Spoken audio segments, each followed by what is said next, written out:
യേശുവേ ആരാധന ആരാധന. Hallelujah hallelujah.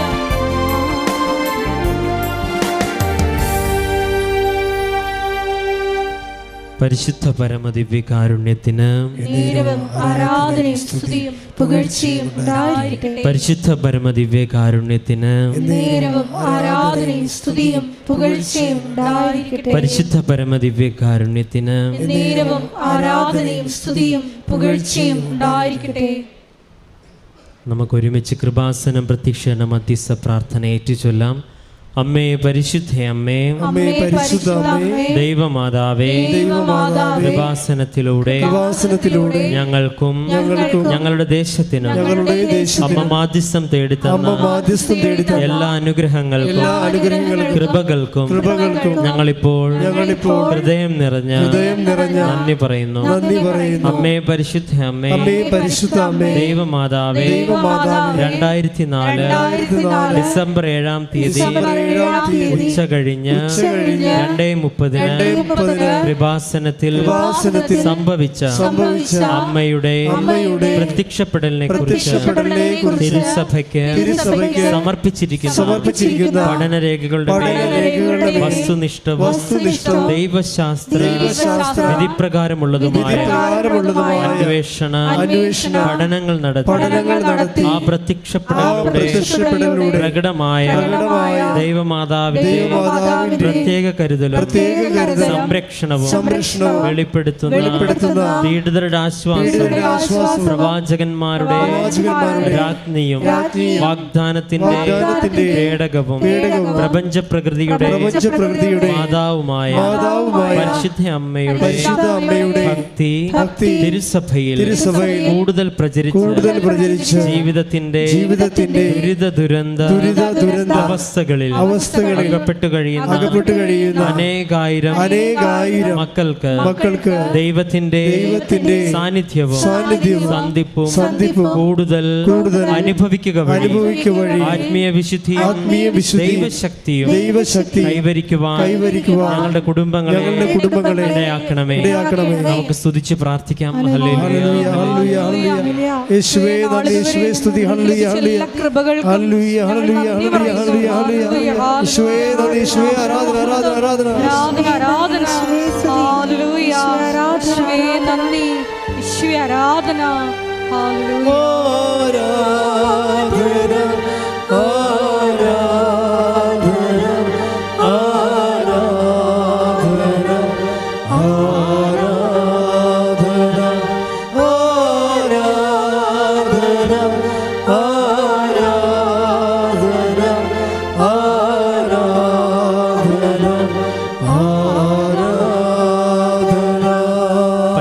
പരമദിവ്യകാരുണ്യത്തിന് ആരാധനയും സ്തുതിയും പുകഴ്ചയും ഉണ്ടായിരിക്കട്ടെ. പരിശുദ്ധ പരമദിവ്യകാരുണ്യത്തിന് ആരാധനയും സ്തുതിയും പുകഴ്ചയും ഉണ്ടായിരിക്കട്ടെ. പരിശുദ്ധ പരമദിവ്യകാരുണ്യത്തിന് ആരാധനയും സ്തുതിയും പുകഴ്ചയും ഉണ്ടായിരിക്കട്ടെ. അമ്മേ പരിശുദ്ധ അമ്മേ, ഭൂസ്വർഗ്ഗലോകങ്ങളുടെ രാജ്ഞിയായ അങ്ങേക്ക് ഭൗമ സംരക്ഷണത്തിന് പ്രപഞ്ച പ്രകൃതിയെ തന്നെ തിരുസഭ പ്രതിഷ്ഠിക്കുവാൻ ഈ പ്രത്യക്ഷീകരണം വഴി ഇടയാക്കണമേ.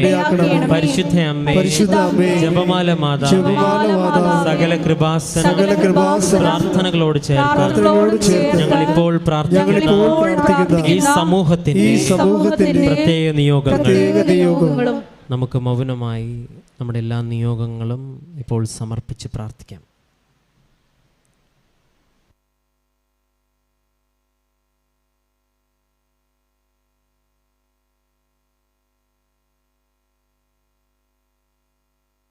അമ്മയുടെ പ്രത്യക്ഷീകരണത്തിന്റെ ഈ അനുഗ്രഹവേളയിൽ ഞങ്ങൾക്ക് സാധിച്ചു തരുവാൻ കനിയണമേ.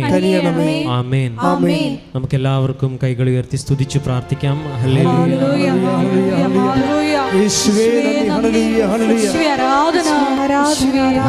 ഞാനാരും വിശ്വസിക്കാത്ത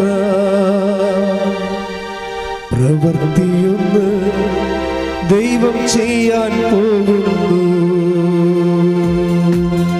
പറഞ്ഞാലാരും വിശ്വസിക്കാത്ത പ്രവൃത്തിയൊന്നും ദൈവം ചെയ്യാൻ പോകുന്നു. കേട്ടാലാരും സമ്മതിക്കാത്ത പ്രവൃത്തിയൊന്നും നാഥൻ ചെയ്യാൻ പോകുന്നു. അതിശയമെന്ന് ജനം പറയും വിധത്തിൽ യേശു ഒരു പ്രവൃത്തി ചെയ്യും. അതിശയമെന്ന് ജനം പറയും വിധത്തിൽ യേശു ഒരു പ്രവൃത്തി ചെയ്യും. ദൈവത്തിൻ്റെ മഹത്വം വീടൽ വിരിക്കും. ദൈവത്തിൻ്റെ കരത്തിൽ നീ വസിക്കും. ദൈവത്തിൻ്റെ മഹത്വം വീടൽ വിരിക്കും. ദൈവത്തിൻ്റെ കരത്തിൽ നീ വസിക്കും. പറഞ്ഞാലാരും വിശ്വസിക്കാത്ത പ്രവൃത്തിയൊന്നും ദൈവം ചെയ്യാൻ പോകുന്നു. കേട്ടാലാരും സമ്മതിക്കാത്ത പ്രവൃത്തിയൊന്നും നാഥൻ ചെയ്യാൻ പോകുന്നു.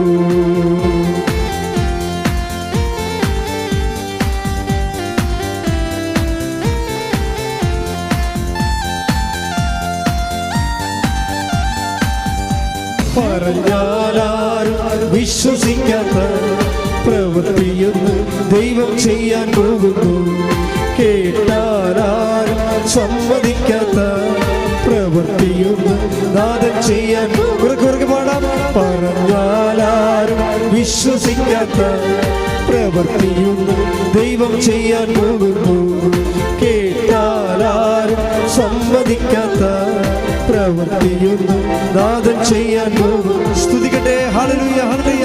എല്ലാവരും ഉറക്കെ വിളിക്കട്ടെ. യേശുവേ, ഹല്ലേലൂയ, ഹല്ലേലൂയ, ഹല്ലേലൂയ, ഹല്ലേലൂയ. യേശുവേ നന്ദി, നന്ദി.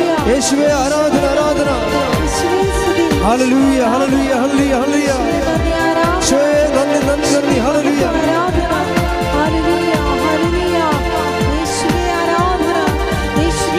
ഹല്ലേലൂയ, ഹല്ലേലൂയ, ഹല്ലേലൂയ.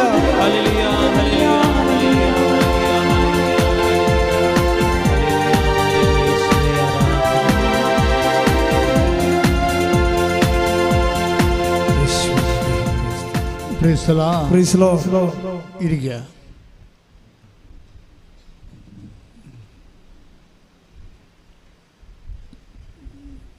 പ്രിയപ്പെട്ടവരെ, ഉടമ്പടി ധ്യാനത്തിൻ്റെ ആരാധനയാണ് ഇപ്പോൾ നടക്കുന്നത്.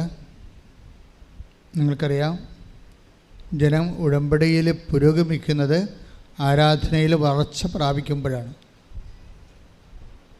അതുകൊണ്ടാണ് ഉടമ്പടിയിൽ സാക്ഷ്യം പറയുന്നവരെല്ലാം അച്ഛൻ പറഞ്ഞു, അച്ഛൻ പറഞ്ഞു എന്നൊക്കെ പറയുന്നില്ലേ? അത് കാരണം ആരാധനയിലാണ് അച്ഛൻ ഓരോ കാര്യങ്ങൾ ഉടമ്പടിയെക്കുറിച്ച് പറയുന്നത്.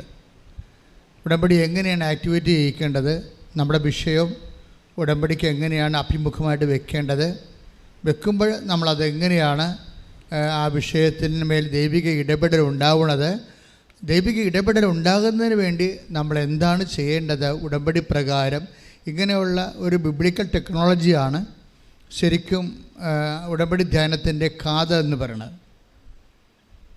അപ്പോൾ അതനുസരിച്ചാണ് ഓരോ നോട്ടേഷൻസ് നിങ്ങൾക്ക് തരണത്. അപ്പോൾ ഉടമ്പടി ധ്യാനം ഫോളോ ചെയ്യണം. അതെല്ലാ ധ്യാനവും. കഴിഞ്ഞ ദിവസം ഇവിടെ ഒരു സാക്ഷ്യം ഉണ്ടായത്, പണ്ടെങ്ങോ അവർ കേട്ടൊരു ധ്യാനമാണ്, പണ്ടെങ്ങോ പറഞ്ഞ ഒരു ധ്യാനമാണ്. ഇപ്പോഴവർ കാഷ്വലായിട്ട് നോക്കിയപ്പോൾ അവർക്ക് അതിൻ്റെ അകത്തൊരു ഗെറ്റ് ത്രൂ കിട്ടി. അപ്പോൾ എല്ലാ ധ്യാനങ്ങളിലും ദൈവം അതിൻ്റെ ഗെറ്റ് ത്രൂ എന്ന് പറയുന്നത് എന്താണ്? പോംവഴി. നിങ്ങളുടെ ജീവിതത്തിൻ്റെ പ്രശ്നങ്ങളല്ലേ നമ്മൾ ഉടമ്പടിയിൽ കൈകാര്യം ചെയ്യുന്നത്. അപ്പോൾ നമ്മുടെ ജീവിതത്തിൻ്റെ പ്രശ്നങ്ങളുടെ പോംവഴികൾ, പരിഹാര മാർഗങ്ങൾ, നിർദ്ധാരണ സങ്കേതങ്ങൾ ഒക്കെ ബിബ്ലിക്കൽ ഫോർമുലയുണ്ട്. ഈ ബിബ്ലിക്കൽ ഫോർമുലയാണ് നിങ്ങൾക്ക് ഞാൻ വിശദീകരിച്ച് തരണത്. അതുകൊണ്ട് തന്നെ ഓരോ ഉടമ്പടി ധ്യാനവും തമ്മിൽ ഒരിക്കലും മിക്സ് ആകത്തില്ല. നേരത്തെ പറഞ്ഞു തന്നെ പിന്നെയും പറയത്തില്ല. 1000 ഉടമ്പടി ധ്യാനം ഉണ്ടെങ്കിൽ 1000 ടോപ്പിക്കായിരിക്കും. ഇപ്പോൾ എൻ്റെ മനസ്സിൽ ഈ ദിവസങ്ങളിൽ നിങ്ങളറിയാമല്ലോ, നിങ്ങൾ എനിക്ക് വേണ്ടി പ്രാർത്ഥിച്ചായിരുന്നു. എല്ലാവരും പ്രാർത്ഥിച്ചു. ഞാൻ ജയേഷം അവിടെ അയർലൻഡിൽ ധ്യാനിപ്പിക്കാൻ പോവുകയായിരുന്നു. അപ്പോൾ ഞാൻ ഭയപ്പെട്ട കുറേ കാര്യങ്ങളുണ്ട്. ഒന്ന്, ഇങ്ങനെയുള്ള ധ്യാനങ്ങളൊന്നും പുറത്ത് ഞാൻ എടുക്കത്തില്ലായിരുന്നു പണ്ട്. ഇപ്പം എടുക്കാൻ തുടങ്ങി. ഇപ്പം നമ്മളിത് കഴിയുമ്പോൾ ഇനി ഇസ്രയേലിലെ കർത്താവിൻ്റെ ജന്മസ്ഥലത്ത്, അതുപോലെ തന്നെ ഗലീലയിൽ ധ്യാനം എടുത്തിട്ടുണ്ട്, അതുപോലെ തന്നെ ജെറുസലേമിൽ ധ്യാനം എടുത്തിട്ടുണ്ട്, പിന്നെ ഇസ്രയേലിൻ്റെ തലസ്ഥാനത്ത് ധ്യാനമുണ്ട്. അപ്പോൾ പണ്ടെടുക്കത്തില്ലായിരുന്നു. എടുക്കാത്തതിൻ്റെ കാരണം 3-4 കാരണങ്ങളാണ്. ഒന്ന്, എനിക്ക് കർത്താവ് അനുവാദം തന്നിട്ടില്ലായിരുന്നു. രണ്ടാമത്തെ കാരണങ്ങളെല്ലാം എൻ്റെ ശാരീരിക മാനസിക പ്രശ്നങ്ങളാണ്. ശാരീരിക പ്രശ്നം എന്ന് വെച്ച് കഴിഞ്ഞാൽ എനിക്ക് തണുപ്പ് പെട്ടെന്ന് തണുപ്പ് വന്നപ്പോൾ തൊണ്ട അടക്കുകയും പിന്നെ തോട്ട് സോർ ഉണ്ടാകുകയും അത് ശ്വാസം മുട്ടലാകുകയും വലിവാകുകയും ന്യൂമോണിയ ആകുകയും, ഇത് എല്ലാ എൻ്റെ വർഷങ്ങളായിട്ടുള്ള, ഞാൻ എൻ്റെ ഓർമ്മ വെച്ച കാലം മുതലുള്ള 1 വർഷം 3 പ്രാവശ്യമെങ്കിലും ചെസ്റ്റ് ബ്ലോക്കാവും. ചെറിയ ജലദോഷത്തെ തുടങ്ങിയിട്ട് ഇൻഫെക്ഷൻ കയറി, പിന്നെ പനിയായി, പിന്നെ ശ്വാസത്തിൽ കഫ തടസ്സം ഉണ്ടായി, അത് പഴുത്ത് പിന്നെ കിടപ്പായി, പിന്നെ കുറേ നാൾ കഴിഞ്ഞാൽ പൊങ്ങി വരത്തുള്ളൂ. ഇതിപ്പോൾ തുടങ്ങിയതല്ല, വർഷങ്ങളായിട്ട് തുടങ്ങിയാണ്. ആദ്യം എനിക്കതിനെക്കുറിച്ച് ഭയങ്കര സങ്കടവും ഉത്കണ്ഠയ്ക്കായിരുന്നു. പിന്നെ കുറേ നാളായി കഴിഞ്ഞപ്പോഴെനിക്ക് മനസ്സിലായി, അതായത് നമ്മളൊരു ശുശ്രൂഷ ചെയ്യുമ്പോൾ അതിൻ്റെ പേയ്മെൻ്റ് ഉണ്ട്. പേയ്മെൻറ്റ് നമുക്കറിയാമല്ലോ, നിങ്ങൾക്കും ഉണ്ടാവും ആ പേയ്മെൻറ്റ്. ഉടമ്പടി എടുത്തു കഴിയുമ്പോൾ നിങ്ങളവർക്ക് ഉടമ്പടി എടുത്തു കഴിഞ്ഞപ്പോൾ ഞാൻ വണ്ടി ഇടിച്ചല്ല, ഉടമ്പടി എടുത്ത് കഴിഞ്ഞിട്ട് വണ്ടി ഇടിക്കത്തതില്ല, ഉടമ്പടി എടുത്തു കഴിഞ്ഞപ്പോൾ എനിക്ക് പാടുകേടായല്ല, ക്ഷീണമായല്ല എന്നൊക്കെ പറയുമ്പോൾ അതിൻ്റെ പേയ്മെൻറ്റാണത്. അപ്പം നിങ്ങൾ സന്തോഷിക്കണം, ബോധം ഉണ്ടെങ്കിൽ സന്തോഷിക്കണം, ബോധമില്ലെങ്കിൽ വേറെ വല്ല പണിക്കും പോകണം, ഉടമ്പെടുക്കരുത്. കാര്യം ഇതിനെല്ലാം, അതായത് ദൈവം നമ്മളെ അനുഗ്രഹിക്കുന്നതിന് മുമ്പ് നമ്മുടെ സിറ്റുവേഷൻസ് വീക്കാക്കി കളയും. ദൈവം അതെല്ലാവരും അറിയണം, സിറ്റുവേഷൻസ് വീക്കാക്കി കളയും. ഇപ്പോൾ ഒരു പ്രശ്നവുമില്ല, നിങ്ങൾക്കൊരു ജോലി പ്രശ്നമേ ഉള്ളെന്ന് വിചാരിച്ചോ, ഒരു പ്രശ്നവുമില്ല, നിങ്ങൾക്കൊരു പ്രൊമോഷൻ പ്രശ്നമേ ഉള്ളൂ, ഒരു പ്രശ്നവുമില്ല, നിങ്ങൾക്കൊരു PR പ്രശ്നമേ ഉള്ളൂ, ഒരു പ്രശ്നവുമില്ല, ഒരു വീടിൻ്റെ പ്രശ്നമേ ഉള്ളൂ. പക്ഷേ ആ വീടിന് വന്ന് ഉടമ്പടി എടുത്ത് കഴിയുമ്പോൾ പേയ്മെൻറ്റ് ചെയ്യാൻ പറയും.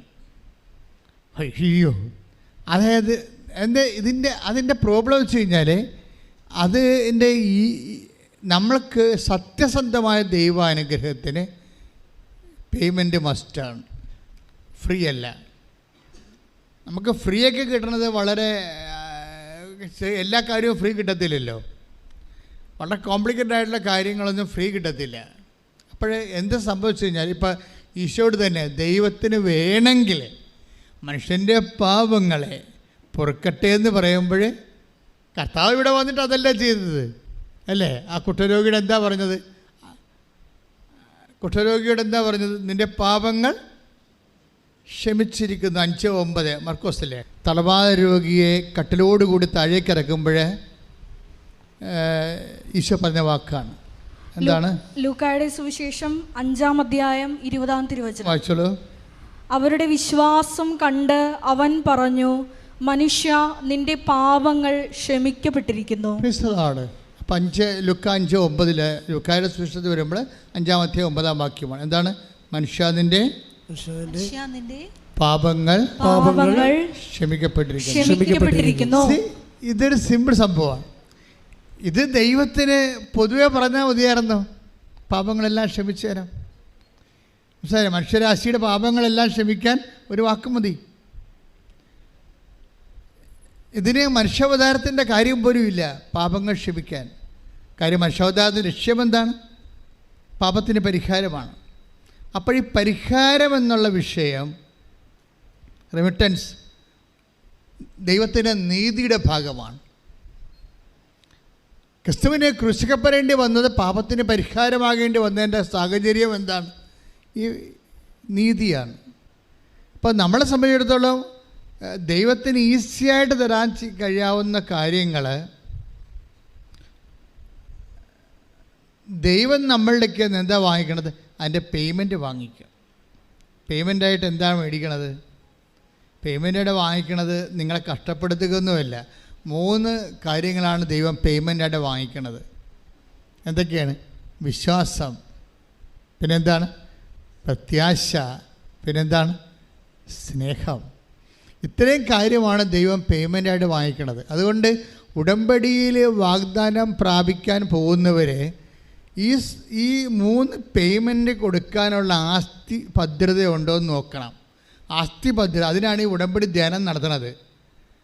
ചിലർ ഉടമ്പടി ധ്യാനം കൂടാതെ വന്നിട്ട് ഓഫീസിൽ അവിടെ ഇവിടെയൊക്കെ ഓരോ കാര്യം ചോദിച്ചു നടക്കും. അപ്പോൾ നമുക്ക് അറിയാം ഇവർ ഉടമ്പടി ധ്യാനം കൂടിയിട്ടില്ല, വെറുതെ കൊണ്ടുവന്ന് എന്തോ അഭ്യാസം കാണിച്ച് പോയിരിക്കുകയാണ്. അതുകൊണ്ടാണ് അവർക്ക്, നമുക്കറിയാം ഇത് കറക്റ്റായിട്ട് ഉടമ്പടി ഫോളോ ചെയ്യുന്ന ആൾക്കാരുണ്ട്. നിങ്ങൾക്കറിയാമല്ലോ ഉടമ്പടി സിൽവർ ഗ്രേ ഇപ്പോൾ എത്ര പേര്, 12 പേരുടെ കയ്യിൽ ഇരിപ്പുണ്ട് സിൽവർ ഗ്രേ. അത് കണ്ടാൽ തന്നെ മനസ്സിലാവും മാതാവിൻ്റെ ജീവിക്കുന്ന ഒരു നിറവാണ് സിൽവർ ഗ്രേ. 12 പേരുടെ കയ്യിൽ ഉള്ള ഉടമ്പടി, വെള്ള ഉടമ്പടി കഴിയുമ്പോൾ കിട്ടുന്നതാണ് ഉടമ്പടി സിൽവർ ഗ്രേ. ഉടമ്പടി സിൽവർ ഗ്രേയിൽ ഇപ്പോൾ കൊച്ചച്ഛനിടക്ക് അങ്ങനെ ഉള്ള ആൾക്കാർ പെട്ടെന്ന് വന്നത് അച്ഛൻ്റെ അടുത്താണ്. അവർക്ക് ആർക്കും എന്നെ കാണണമെന്നൊരു നിർബന്ധവും ഇല്ല. എന്താ കാര്യം? അവർ ഉടമ്പടിയുടെ A to Z ജീവിത രീതികൾ പഠിച്ചിട്ട് അവർക്ക് തന്നെ സ്വന്തമായിട്ട് പരപ്രസാദം ഉൽപ്പാദിപ്പിക്കാനും വരുന്ന സാഹചര്യങ്ങളെ എങ്ങനെയാണ് പേയ്മെൻറ്റ് കൊടുത്തുകൊണ്ട് നമ്മുടെ അവകാശത്തിലാക്കണമെന്നൊക്കെ അവർക്ക് ബുദ്ധിയും ബോധവും ഉള്ളവർക്ക് മനസ്സിലാകും. കാര്യം നമ്മളൊരു ഇമോഷണൽ സെറ്റപ്പിൽ നിന്നാണ് ഡെലിവർ ആയിരിക്കുന്നത്, മനസ്സിലായില്ലേ? അതായത് ഇപ്പോൾ വിശ്വാസം ഒരു ബുദ്ധിപരമായ ഇൻവെസ്റ്റ്മെൻറ്റായിട്ട് മാറിയിരിക്കുകയാണ്. അതാണ് അച്ഛൻ ഇന്ന് കുർബാനയ്ക്ക് സംസാരിച്ചത്. വിശ്വാസം ബുദ്ധിപരമായ ഒരു നിക്ഷേപമായി മാറിയിരിക്കുകയാണ്. വിശ്വാസ ജീവിതം, വിശ്വാസമല്ല വിശ്വാസ ജീവിതം. അതായത് നമ്മളെ ക്രിസ്തുവിൻ്റെ പീഡാനുഭവങ്ങളോട് ചേർത്ത് വെക്കാൻ ആർക്ക് കഴിയുന്നുവോ, ഇപ്പം ക്രിസ്തുവിനോട് കൂടെ ക്രൂശിക്കപ്പെടുന്നവരെ, അല്ല നമ്മുടെ ശരീരത്തിൽ വരുന്ന പോരായ്മ, take the word of God, ശ്രുതികട ഹല്ലേലൂയ ഹല്ലേലൂയ ഹല്ലേലൂയ ഹല്ലേലൂയ ഹല്ലേലൂയ ഹല്ലേലൂയ. യേശുവേ ആരാധന ആരാധന ആരാധന. ഹല്ലേലൂയ ഹല്ലേലൂയ ഹല്ലേലൂയ ആരാധന ആരാധന ആരാധന യേശുവേ ആരാധന ആരാധന സ്നേഹരാജ യേശുവേ. കൊളോസ്യസ് 1:24 നിങ്ങളെ പ്രതിയുള്ള പീഡകളിൽ പറഞ്ഞ ഇതൊരു ക്യാപിറ്റൽ വേർഡാണ്, ഇതൊരു ആണിവചനമാണ്. നമ്മൾ കീ വേർഡ് എന്നൊക്കെ പറയത്തില്ലേ. പറഞ്ഞേ കൊളോസ്യസ് 1:24 നിങ്ങളെ പ്രതിയുള്ള പീഡകളിൽ ഞാൻ സന്തോഷിക്കുന്നു സഭയാകുന്ന തന്റെ ശരീരത്തെ പ്രതി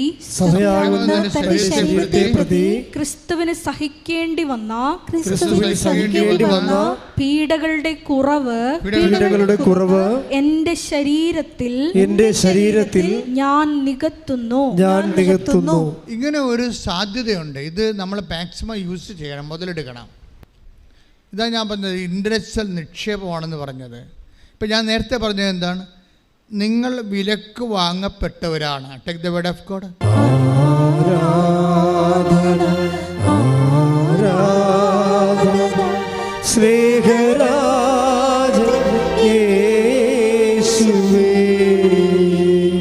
കൊരിന്തോസ് 6:20 നിങ്ങൾ വിലക്ക് വാങ്ങപ്പെട്ടവരാണ്. നിങ്ങൾ വിലക്ക് വാങ്ങപ്പെട്ടവരാണ്. ആരാണ് നമ്മളെ വിലക്ക് വാങ്ങിയത്? ക്രിസ്തുവിൻ്റെ രക്തത്താൽ വിലക്ക് വാങ്ങപ്പെട്ടവരാണ്. അപ്പോൾ പേയ്മെൻറ്റ് നടത്തിയതാണ്. ആരാണ് പേയ്മെൻറ്റ് നടത്തിയത്? ക്രിസ്തു. അപ്പോൾ നമ്മൾ വിലക്ക് വാങ്ങപ്പെട്ടവരാണ് എന്ന് പറയുമ്പോഴേ ക്രിസ്തു നമ്മൾ ചെയ്ത മനുഷ്യരാശിയുടെ ബലഹീനതകൾ, ഇപ്പം ബലഹീനതകൾ പരക്കെ ഏത് മതക്കാരും അംഗീകരിക്കുന്നതാണ്. മനുഷ്യരാശിക്ക് ബലഹീനതയുണ്ടെന്ന്. ശബരിമലയെ അവർ ഇരുമുടി കെട്ടി പോകുന്നവരും അതുപോലെ കാബ സ്റ്റോണിലെ ഹജ്ജിന് പോകുന്നവരും എല്ലാവരും മനുഷ്യൻ്റെ ബലഹീനതയെ അവർ അംഗീകരിക്കുന്നുണ്ട്, അല്ലേ? മനുഷ്യൻ പാപാവസ്ഥയിലുള്ളതാണെന്ന്. പക്ഷെ somebody to give the remittance, അതിന് ആരെങ്കിലും ഒരാൾ പരിഹാരം ചെയ്യണ്ടേ? ആ പരിഹാരമാണ് ദേവപുത്രനായ ഈശോ നമുക്ക് വേണ്ടി ഏറ്റെടുത്തത്. കൈയടിച്ച് കിടത്ത ഹല്ലേലൂയ ഹല്ലേലൂയ ഹല്ലേലൂയ ഹല്ലേലൂയ യേശുവേ സ്നേഹത്തെ പ്രതി ബലിയായ അവിടുത്തെ സ്നേഹത്തിന് നന്ദി പറയുന്നു. ആത്മനാഥനേ യേശുവേ പരിശുദ്ധ പരമദിവ്യകാരുണ്യത്തിന് എന്നേരവും ആരാധനയും സ്തുതിയും പുകഴ്ചയും ഉണ്ടായിരിക്കട്ടെ. അപ്പോൾ നമ്മളെ ക്രിസ്തുവിൻ്റെ രക്തത്താൽ വിലക്ക് വാങ്ങപ്പെട്ട് കഴിഞ്ഞാൽ നമ്മൾ സ്വാഭാവികമായിട്ട് നമ്മൾക്ക് വേണ്ടി ദൈവം വ്യയം ചെയ്തതാണ്, വില കൊടുത്തതാണ്. ഇത് ഘട്ടം ഘട്ടമായി നമുക്ക് തിരിച്ചു കൊടുക്കേണ്ടതാണുള്ള പ്രൊവിഷനുണ്ട്. അപ്പം അത് മനസ്സിലായില്ലേ? ഇപ്പം നിങ്ങളുടെ രോഗമായാലും പീഡയായാലും മനപ്രയാസമായാലും ഇതിനെ സമീപിക്കേണ്ട ഒരു സുവിശേഷ വിഹിതമായ രീതിയുണ്ട്. ഇത് ഘട്ടം ഘട്ടമായി നമുക്ക് വേണ്ടി ദൈവം ഒരുമിച്ച് തന്നത് ഘട്ടം ഘട്ടമായി നമുക്ക് ദൈവത്തിന് തിരിച്ചു കൊടുക്കാം. എങ്ങനെ കൊടുക്കാം? അതാണ് 1 കൊറിന്തോസ് 6:20 കൊളോസ്യസ് 1:24 ലിങ്ക് ചെയ്യേണ്ടത്. 1 കൊറിന്തോസ് 6:20 എന്താണ്? നിങ്ങൾ പറഞ്ഞേ വിലക്ക് വാങ്ങപ്പെട്ടവരാണ്. വിലക്ക് വാങ്ങപ്പെട്ടവരാണ്. ആരാണ് നമ്മളെ വിലക്ക് വാങ്ങിയത്? ക്രിസ്തുവാണ് വിലക്ക് വാങ്ങിയത്. അപ്പം ക്രിസ്തു വിലക്ക് വാങ്ങിയത് അവൻ്റെ വിശുദ്ധമായ രക്തം നൽകിയാണ്. ദാറ്റ് ഈസ് സഹനം. രക്തം നൽകിയത് കർത്താവ് സഹനം നൽകിയാണ് വിലക്ക് വാങ്ങിയിരിക്കുന്നത്. അതുകൊണ്ട് അവനെക്കുറിച്ച് വർഷങ്ങൾക്ക് മുമ്പേ ഐസയ പ്രവചനം 700 വർഷം മുമ്പേ അവനിങ്ങനെ സഹനം നൽകി നമ്മളെ വീണ്ടെടുക്കുമെന്ന് പ്രവചനമുണ്ട്. ക്രിസ്തുവിനെക്കുറിച്ച് മാത്രമേ വർഷങ്ങൾക്ക് മുമ്പേ ഇതുപോലെ പ്രവചനമുള്ളൂ. എന്താണ്? നമ്മുടെ ഭാരങ്ങളാണ് അവൻ ചുമന്നത്, നമ്മുടെ ബലഹീനതകളാണ് അവൻ വഹിച്ചത്. Take the word of God, Isaiah 53:7. യേശയ്യ 53:4 മുതലുള്ള തിരുവചനങ്ങൾ. യേശയ്യ 53:4 മുതലുള്ള തിരുവചനങ്ങൾ. അവൻ നിന്ദിക്കപ്പെട്ടു, നാം അവരെ ബഹുമാനിച്ചതുമില്ല. നമ്മുടെ വേദനകളാണ് യഥാർത്ഥത്തിൽ അവൻ വഹിച്ചത്. ഒന്ന് പറഞ്ഞേ, നമ്മുടെ വേദനകളാണ് യഥാർത്ഥത്തിൽ അവൻ വഹിച്ചത്. അപ്പൊ നമ്മുടെ അടുത്ത വചനം, നമ്മുടെ ദുഃഖങ്ങളാണ് അവൻ ചുമന്നത്. നമ്മുടെ ദുഃഖങ്ങളാണ് അവൻ ചുമന്നത്. നമ്മുടെ ദുഃഖങ്ങളാണ് അവൻ ചുമന്നത്. എന്നാൽ ദൈവം അവനെ പ്രഹരിക്കുകയും ശിക്ഷിക്കുകയും ദണ്ഡിപ്പിക്കുകയും ചെയ്തതെന്ന് നാം കരുതി. പരിശുദ്ധ പരമദിവ്യകാരുണ്യത്തിന് ആരാധനയും സ്തുതിയും പുകഴ്ചയും ഉണ്ടായിരിക്കട്ടെ. എൻ്റെ പ്രിയപ്പെട്ടവരെ, അതായത് ഉടമ്പടിയുടെ അകത്തെ എൻജിൻ റൂമിലേക്കാണ് ഞാൻ നിങ്ങളെ കയറ്റിയിരിക്കുന്നത്. എൻജിൻ നമ്മൾ അഴിച്ച് പരിശോധിക്കുകയാണ്. നിങ്ങളൊരു മെക്കാനിസ്റ്റിനെ പോലെ ഞാനിതിൻ്റെ വശങ്ങൾ കാണിച്ചു തരികയാണ്. കാര്യം എന്താണ്? ഒരു ഡ്രൈവർ ഒരു മെക്കാനിസ്റ്റ് കൂടിയാണെങ്കിൽ നല്ല ചാൻസ് കിട്ടും ജോലിക്ക്, അല്ലേ? കേവലം ഡ്രൈവറിനാണ് മെക്കാനിസ്റ്റും വന്നുകൂടി, ഒരു മെക്കാനിസ്റ്റ് കം ഡ്രൈവറും ഒരു ഡ്രൈവറും കൂടി വന്നാൽ കമ്പനി ആരെ എടുക്കും? മെക്കാനിസ്റ്റ് കം ഡ്രൈവറെ എടുക്കത്തുള്ളൂ. ഇതിൻ്റെ മെക്കാനിസം എന്താണ് നിങ്ങൾ അറിയണം. ഇതെങ്ങനെ വർക്കൗട്ട് ചെയ്യണത് നിങ്ങൾക്കറിയാമല്ലോ. ഇത് ക്രിസ്തുവിനോടുള്ള സ്നേഹത്തിലാണ് ഇത് വർക്കൗട്ട് ചെയ്യണത്. ഇതിൻ്റെ ഇന്ധനം അതാണ്. നമ്മൾ നടന്നു പോകുന്ന വഴികൾ നിങ്ങൾക്ക് മനസ്സിലാക്കണം. ഇതിപ്പോൾ ഇതിൻ്റെ മെക്കാനിസം കൂടി നമ്മൾ പഠിക്കുകയാണ്. അല്ല, നമ്മളൊരു കാറ് വാങ്ങിച്ചിട്ട് കേട് വരുമ്പോൾ വേറെ വണ്ടി വിളിച്ച് ആ വണ്ടിയെ കയറ്റി ചുവന്നുകൊണ്ട് വേറെ സ്ഥലത്ത് കൊണ്ടുപോയി റിപ്പയർ ചെയ്ത് കൊണ്ടുപോകുന്ന സംഭവമല്ല.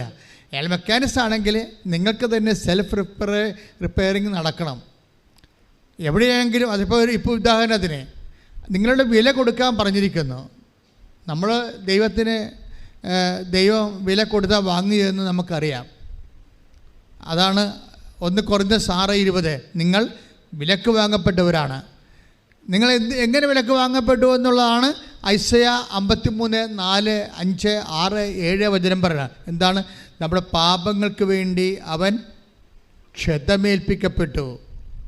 അവൻ്റെ മേലുള്ള ശിക്ഷ നമ്മൾക്ക് രക്ഷയായി. കേടിച്ച് കർത്താവിനെ സ്തുതി. ഹല്ലേലൂയ ഹല്ലേലൂയ ഹല്ലേലൂയ യേശുവേ നന്ദി. ഹല്ലേലൂയ ഹല്ലേലൂയ ഹല്ലേലൂയ ഹല്ലേലൂയ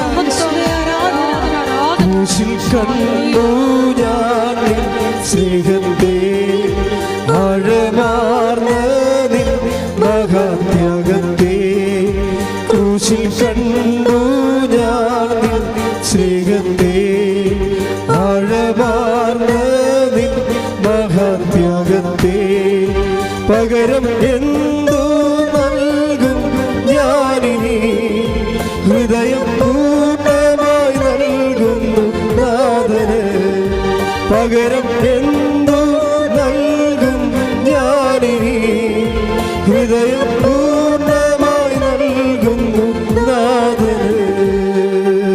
പരിശുദ്ധ പരമദിവ്യകാരുണ്യത്തിന് എന്നേരവും ആരാധനയും സ്തുതിയും പുകഴ്ചയും ഉണ്ടായിരിക്കട്ടെ. നിങ്ങൾ കൃപാസനം ധ്യാനമില്ലേ? കൃപാസനം ധ്യാനം, ഉടമ്പടി ധ്യാനത്തേക്ക് കാണുന്നതിൻ്റെ നിങ്ങൾക്ക് അറിയാവുന്നത് കരിസ്മാറ്റിക് വചന പ്രഘോഷങ്ങളല്ലേ അറിയാവുന്നത്. അത് ആ മോഡിൽ ഇതിനെ കാണാൻ പറ്റത്തില്ല. ഇത് കൃപാസനത്തിന് ദൈവം കൃപാസനം ധ്യാനത്തിൻ്റെ രീതികൾ കർത്താവിൻ്റെ വചനത്തിലുണ്ട്. അതായത് ആ രീതിയിലാണ് ഇതിനെ കാണേണ്ടത്. ഇപ്പോൾ ഉദാഹരണത്തിന് കൃപാസനത്തിൽ നിന്നുകൊണ്ട് ഞാൻ നിങ്ങളോട് സംസാരിക്കും എന്ന് കർത്താവ് പറഞ്ഞിട്ടില്ലേ? അതിൻ്റെ വെളിപാടുകൾ. ഇപ്പോൾ ഞാൻ അയർലൻഡിൽ ചെന്ന് ഉടമ്പടി ധ്യാനം നടത്തിയപ്പോൾ കർത്താവ് എന്നോട് പറഞ്ഞത് ഇവിടെ വെച്ച് പറഞ്ഞ കാര്യമല്ല അവിടെ പറഞ്ഞത് വേറെയാകുമ്പോൾ അവിടെ എന്നോട് പറഞ്ഞത് ഉടമ്പടി അവർ രാത്രി 11:45 മണി വരെ നിന്ന് ഉടമ്പടി എടുത്തത്. ഒരു തണുപ്പ് രാജ്യം നിങ്ങൾക്ക് അറിയാമല്ലോ. 9 മണിക്ക് കയറിയ ധ്യാനത്തിന് ഞാൻ കയറിയതാണ്. ഞാൻ ഇറങ്ങുമ്പോൾ രാത്രി 11-12 മണിയായി. ആ 11:45 മണി വരെ ആൾക്കാർ നിന്ന് ക്യൂ നിന്ന് ഉടമ്പടി എടുക്കുകയാണ്. അതൊക്കെ അവർക്ക് ഒരു കിട്ടിയ ഒരു അവസരം, അവർ ത്യാഗം അനുഭവിച്ച് അത് വളരെ വിശ്വസ്തയോടെ. എന്നാൽ പൊടിക്കുഞ്ഞുങ്ങളും 2 വയസ്സുള്ള കുഞ്ഞുങ്ങളൊക്കെ ആയിട്ടാണ് ഈ കുടുംബം മുഴുവൻ വന്നത്. നമ്മുടെ ഇവിടെ പോലെ വീട്ടിലെ ആളായിട്ടിട്ട് പോരാൻ പറ്റത്തില്ല. അതുകൊണ്ട് വരുമ്പോൾ 2 വയസ്സുള്ള കുഞ്ഞ്, 3 വയസ്സുള്ള കുഞ്ഞ്, 4 വയസ്സുള്ള കുഞ്ഞുങ്ങളൊക്കെ ആയിട്ട്. പക്ഷേ ആ കുഞ്ഞുങ്ങളാരും നിലവിളിക്കണില്ല. നിങ്ങളിപ്പോൾ ഒരു കുഞ്ഞിനെ കൊണ്ടുവന്ന കാറി കൂവിന്ന ആളെ വെച്ച് കൃപാസനം അത് മലത്തിൽ കിട്ടും. അതെന്ത് സംഭവം എന്നറിയത്തില്ല. അവിടുത്തെ കുഞ്ഞുങ്ങൾക്ക് അത് നിലവിളിയില്ല. അത് ട്രെയിൻഡാണ് ശരിക്കും, വേറെ രീതിയിലാണ്. ഈ എനിക്കപ്പോൾ മനസ്സിലായി നിലവിളിപ്പിക്കാതെ കുഞ്ഞുങ്ങളെ വളർത്താൻ പറ്റുമെന്ന് എനിക്ക് മനസ്സിലായി. അയർലൻഡിൽ ചെന്നപ്പോൾ ഒരു കുഞ്ഞ്, ഞാൻ 200 കുഞ്ഞുങ്ങളുള്ള ഒരു ധ്യാനത്തിൽ ചെന്ന്, ഞങ്ങളുടെ താഴത്തെ നിലയിൽ ഞാൻ നടത്തുന്ന ധ്യാനം. അതുപോലെ തന്നെ അവിടെ ഒരു 1400 പേരുണ്ട്, 1200 പേരുണ്ട്. അത് കഴിഞ്ഞപ്പോൾ അച്ഛൻ എന്നെ മോളിൽ വിളിച്ചുകൊണ്ട് പോയി. ഇതിൻ്റെ ഭാഗമായിട്ട് കുഞ്ഞുങ്ങൾക്ക് ധ്യാനമുണ്ട്. അവിടെ കണ്ടപ്പോൾ ഞാൻ ഞെട്ടിപ്പോയി. 2 വയസ്സുള്ള കുഞ്ഞുങ്ങൾ, 2 വയസ്സുള്ള കുഞ്ഞുങ്ങൾ എന്നെ കാണുമ്പോൾ ടാറ്റ പറഞ്ഞ് ചിരിച്ചോണ്ട് എന്നെ ആദ്യം കാണുകണേ. ഇന്ത്യയിലെ കുഞ്ഞുങ്ങൾ എന്നെ കണ്ടാൽ നിലവിളിക്കും. അപ്പോൾ തന്നെ ഞാൻ തന്നെ ഓർത്ത് എന്ത് പരിപാടി എന്നത്. കുഞ്ഞുങ്ങളൊക്കെ ഏതാണ്ട് ഞാൻ വർഷങ്ങളോളം അവരുടെ വീട്ടിൽ താമസിച്ച പോലെ എന്നെ കഴിഞ്ഞപ്പോൾ ടാറ്റ പറഞ്ഞ് പ്രൈസ് ജീസസ്. 3 വയസ്സുകാരുണ്ട്, 4 വയസ്സ്, 5 വയസ്സുകാരൊക്കെ ഉണ്ട്.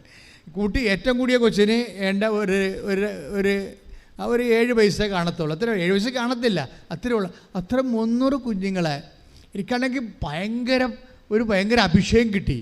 കരുതുകളെല്ലാം കണ്ടപ്പോഴേ മറ്റൊരു രാജ്യത്താണ് അവർ ജീവിക്കണമെങ്കിലും അവർ 2 വയസ്സുള്ള കുഞ്ഞുങ്ങളെ അവരെ വിശ്വാസത്തിലാണ് വളർത്തുന്നത്. അത് നമ്മൾ പഠിക്കേണ്ട ഒരു സംഭവമാണ്. മലയാളി ഇവിടുന്ന് ചെല്ലുമ്പോൾ, മലയാളി തന്നെയല്ലേ, നമ്മളെ 2 വയസ്സുള്ള കുഞ്ഞുങ്ങളെ ആരെങ്കിലും ഏൽപ്പിച്ചിട്ട് കുഞ്ഞിനെ കൊണ്ട് ഇപ്പോൾ പള്ളി വരാൻ നമുക്കെന്ത് പാടാ. പക്ഷേ എനിക്ക് തോന്നുന്നു ഈ 2 വയസ്സ് തൊട്ട് കൊടുത്ത് തന്നെ കുഞ്ഞുങ്ങൾക്ക് വിശ്വാസം കൊടുക്കണമെന്ന് തോന്നണം. കാര്യം അങ്ങനെ കൊടുത്ത വിശ്വാസം ഒരിക്കലും നമുക്ക് പോകത്തില്ല. നിങ്ങൾ കുറച്ച് കഴിയുമ്പോൾ നമ്മളെ കുഞ്ഞുങ്ങളൊന്ന് മുതിർന്നിട്ട് വിശ്വാസം കൊടുക്കാമെന്ന് പറഞ്ഞാൽ ചിലപ്പോൾ കുഞ്ഞുങ്ങൾ വിശ്വാസം സ്വീകരിച്ചതെന്ന് വരും, അല്ലേ? അപ്പം അതുകൊണ്ട് ഇപ്പം നമ്മൾ ഭക്ഷണം എങ്ങനെയാണ് കൊടുക്കണത്? എപ്പോഴും കുഞ്ഞിനെ ജനിക്കുമ്പോൾ തന്നെ ഭക്ഷണം കൊടുക്കത്തില്ലേ, അല്ലേ? മുലപ്പാൽ കൊടുക്കത്തില്ലേ? എന്നെ പറഞ്ഞാൽ അതുപോലെ തന്നെ വിശ്വാസം കൊടുക്കണം.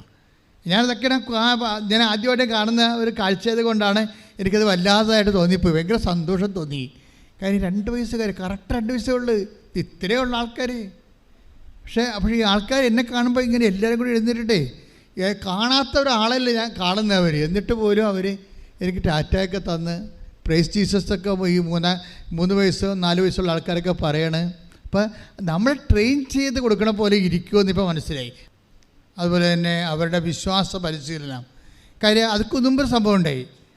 എൻ്റെ ഇവിടുത്തെ പഴയ വികാരി ഫാദർ യേശുദാസ് എന്നോട് ഒന്ന് ചോദിച്ചു, അച്ഛാ ഞാനൊരു കുടുംബത്തെ കൊണ്ടുവന്നിട്ടുണ്ട്, അച്ഛനെ ഒന്ന് കാണാൻ പറ്റുമോ? ഞാൻ പറഞ്ഞ് ഉടമ്പടി എടുത്തിട്ട് 1 മാസം, 1 കൊല്ലവും 2 കൊല്ലവും 3 കൊല്ലവും ആയിട്ടുള്ളവർക്ക് ഇവരെ കാണാൻ നിൽക്കുകയാണ്. സീരിയസ്. അപ്പോൾ ഉടമ്പടി എടുക്കാത്തവരെ കാണുമ്പോൾ പ്രയാസമായിരിക്കുമെന്ന് ഞാൻ അവരെ പറഞ്ഞു വിട്ടു അച്ഛനോട്. പക്ഷേ അച്ഛൻ നമുക്ക് ഒരിക്കലും ഒഴിവാക്കാൻ പറ്റാത്ത അത്രയ്ക്ക് നല്ല വിശുദ്ധിയുള്ള അത്രയും അടുപ്പമായിട്ടുള്ള കൃപാസന അടുപ്പോടെ അച്ഛനാണ്. എന്നിട്ടും എനിക്ക് ഉടമ്പടിയുടെ വിഷയമുള്ള കാരണം ഉടമ്പടി ഞാൻ കാണിക്കുന്ന നീതിയല്ലല്ലോ. ആരെങ്കിലും വന്ന് പറയുമ്പോൾ അവരെ കാണുക എന്ന് വെച്ചാൽ നീതിയല്ലത്.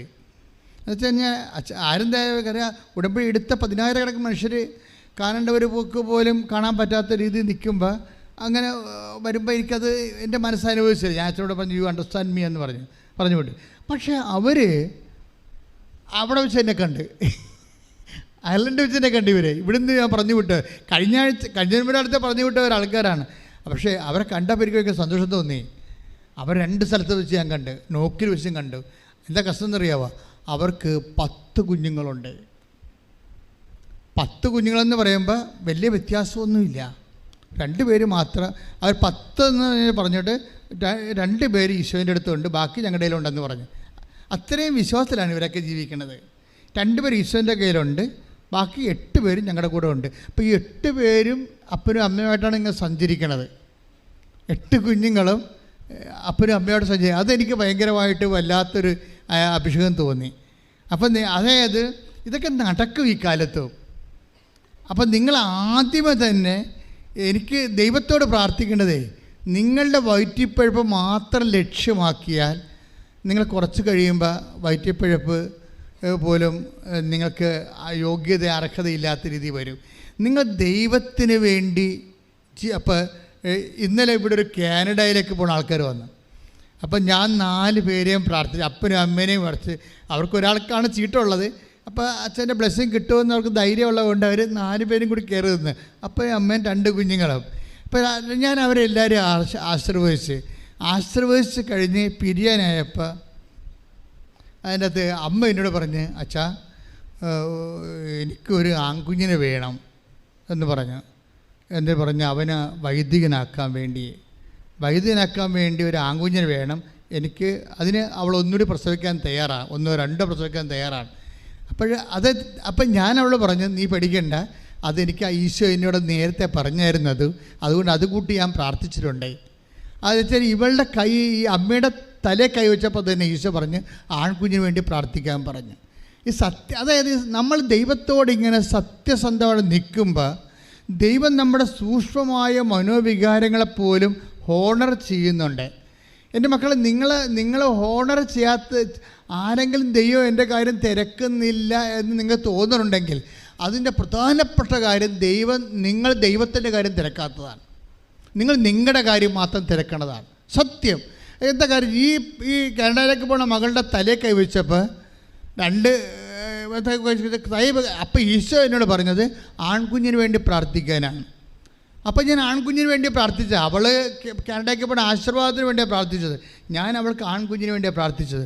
പക്ഷെ പ്രാർത്ഥന കഴിഞ്ഞപ്പോൾ അവൾ എന്നോട് പറഞ്ഞ് എനിക്കൊരു ആൺകുഞ്ഞിന് വേണ്ടി അച്ഛൻ പ്രാർത്ഥിക്കണം, അവനെ വൈദികനാക്കാനാണെന്ന്. അപ്പോൾ എന്തോ ഒരു ദാറ്റ് മീൻസ് ഇവർ ദൈവത്തിന് വേണ്ടി പ്രസവിക്കുക, ദൈവത്തിന് വേണ്ടി കുഞ്ഞുങ്ങളെ വളർത്തുക, ദൈവത്തിന് കൊടുക്കുക. അങ്ങനെയുള്ള ആൾക്കാരുടെ മുമ്പിലാണ് നിങ്ങൾ ദൈവത്തിന് 10 പൈസ ഗുണമില്ലാത്ത നിങ്ങളുടെ സ്വന്തം കാര്യം കൊണ്ട് വരുന്നത്. എത്ര കാലം കൊണ്ടുവരേണ്ടി വരും? അതുകൊണ്ട് നിങ്ങളുടെ ഈ വിഷയമില്ല, അജണ്ട ഒന്ന് റീതിങ്ക് ചെയ്യണം, നല്ലതാണ്. ഒരു മൂവ്മെൻറ്റ് നടത്തിയാൽ ദൈവത്തിനെന്ത് പ്രയോജനമെന്ന് ചിന്തിക്കണം. പ്രാർത്ഥിക്കുക, കർത്താവായ ദൈവമേ, ഞാൻ എന്ത് മൂവ്മെന്റ് നടത്തിയാലും അവിടെയെല്ലാം നിനക്ക് ഒരു സ്പേസ് ഉള്ള രീതിയിലെ ചിന്തിക്കാൻ അത് നടപ്പിൽ വരുത്തുവാൻ എന്നെ റീഫോർമേറ്റ് ചെയ്യണമേ, എന്നെ പുനരുദ്ധരിക്കണമേ, പുനഃക്രമീകരിക്കണമേ. ശ്രദ്ധിക്കട്ടെ.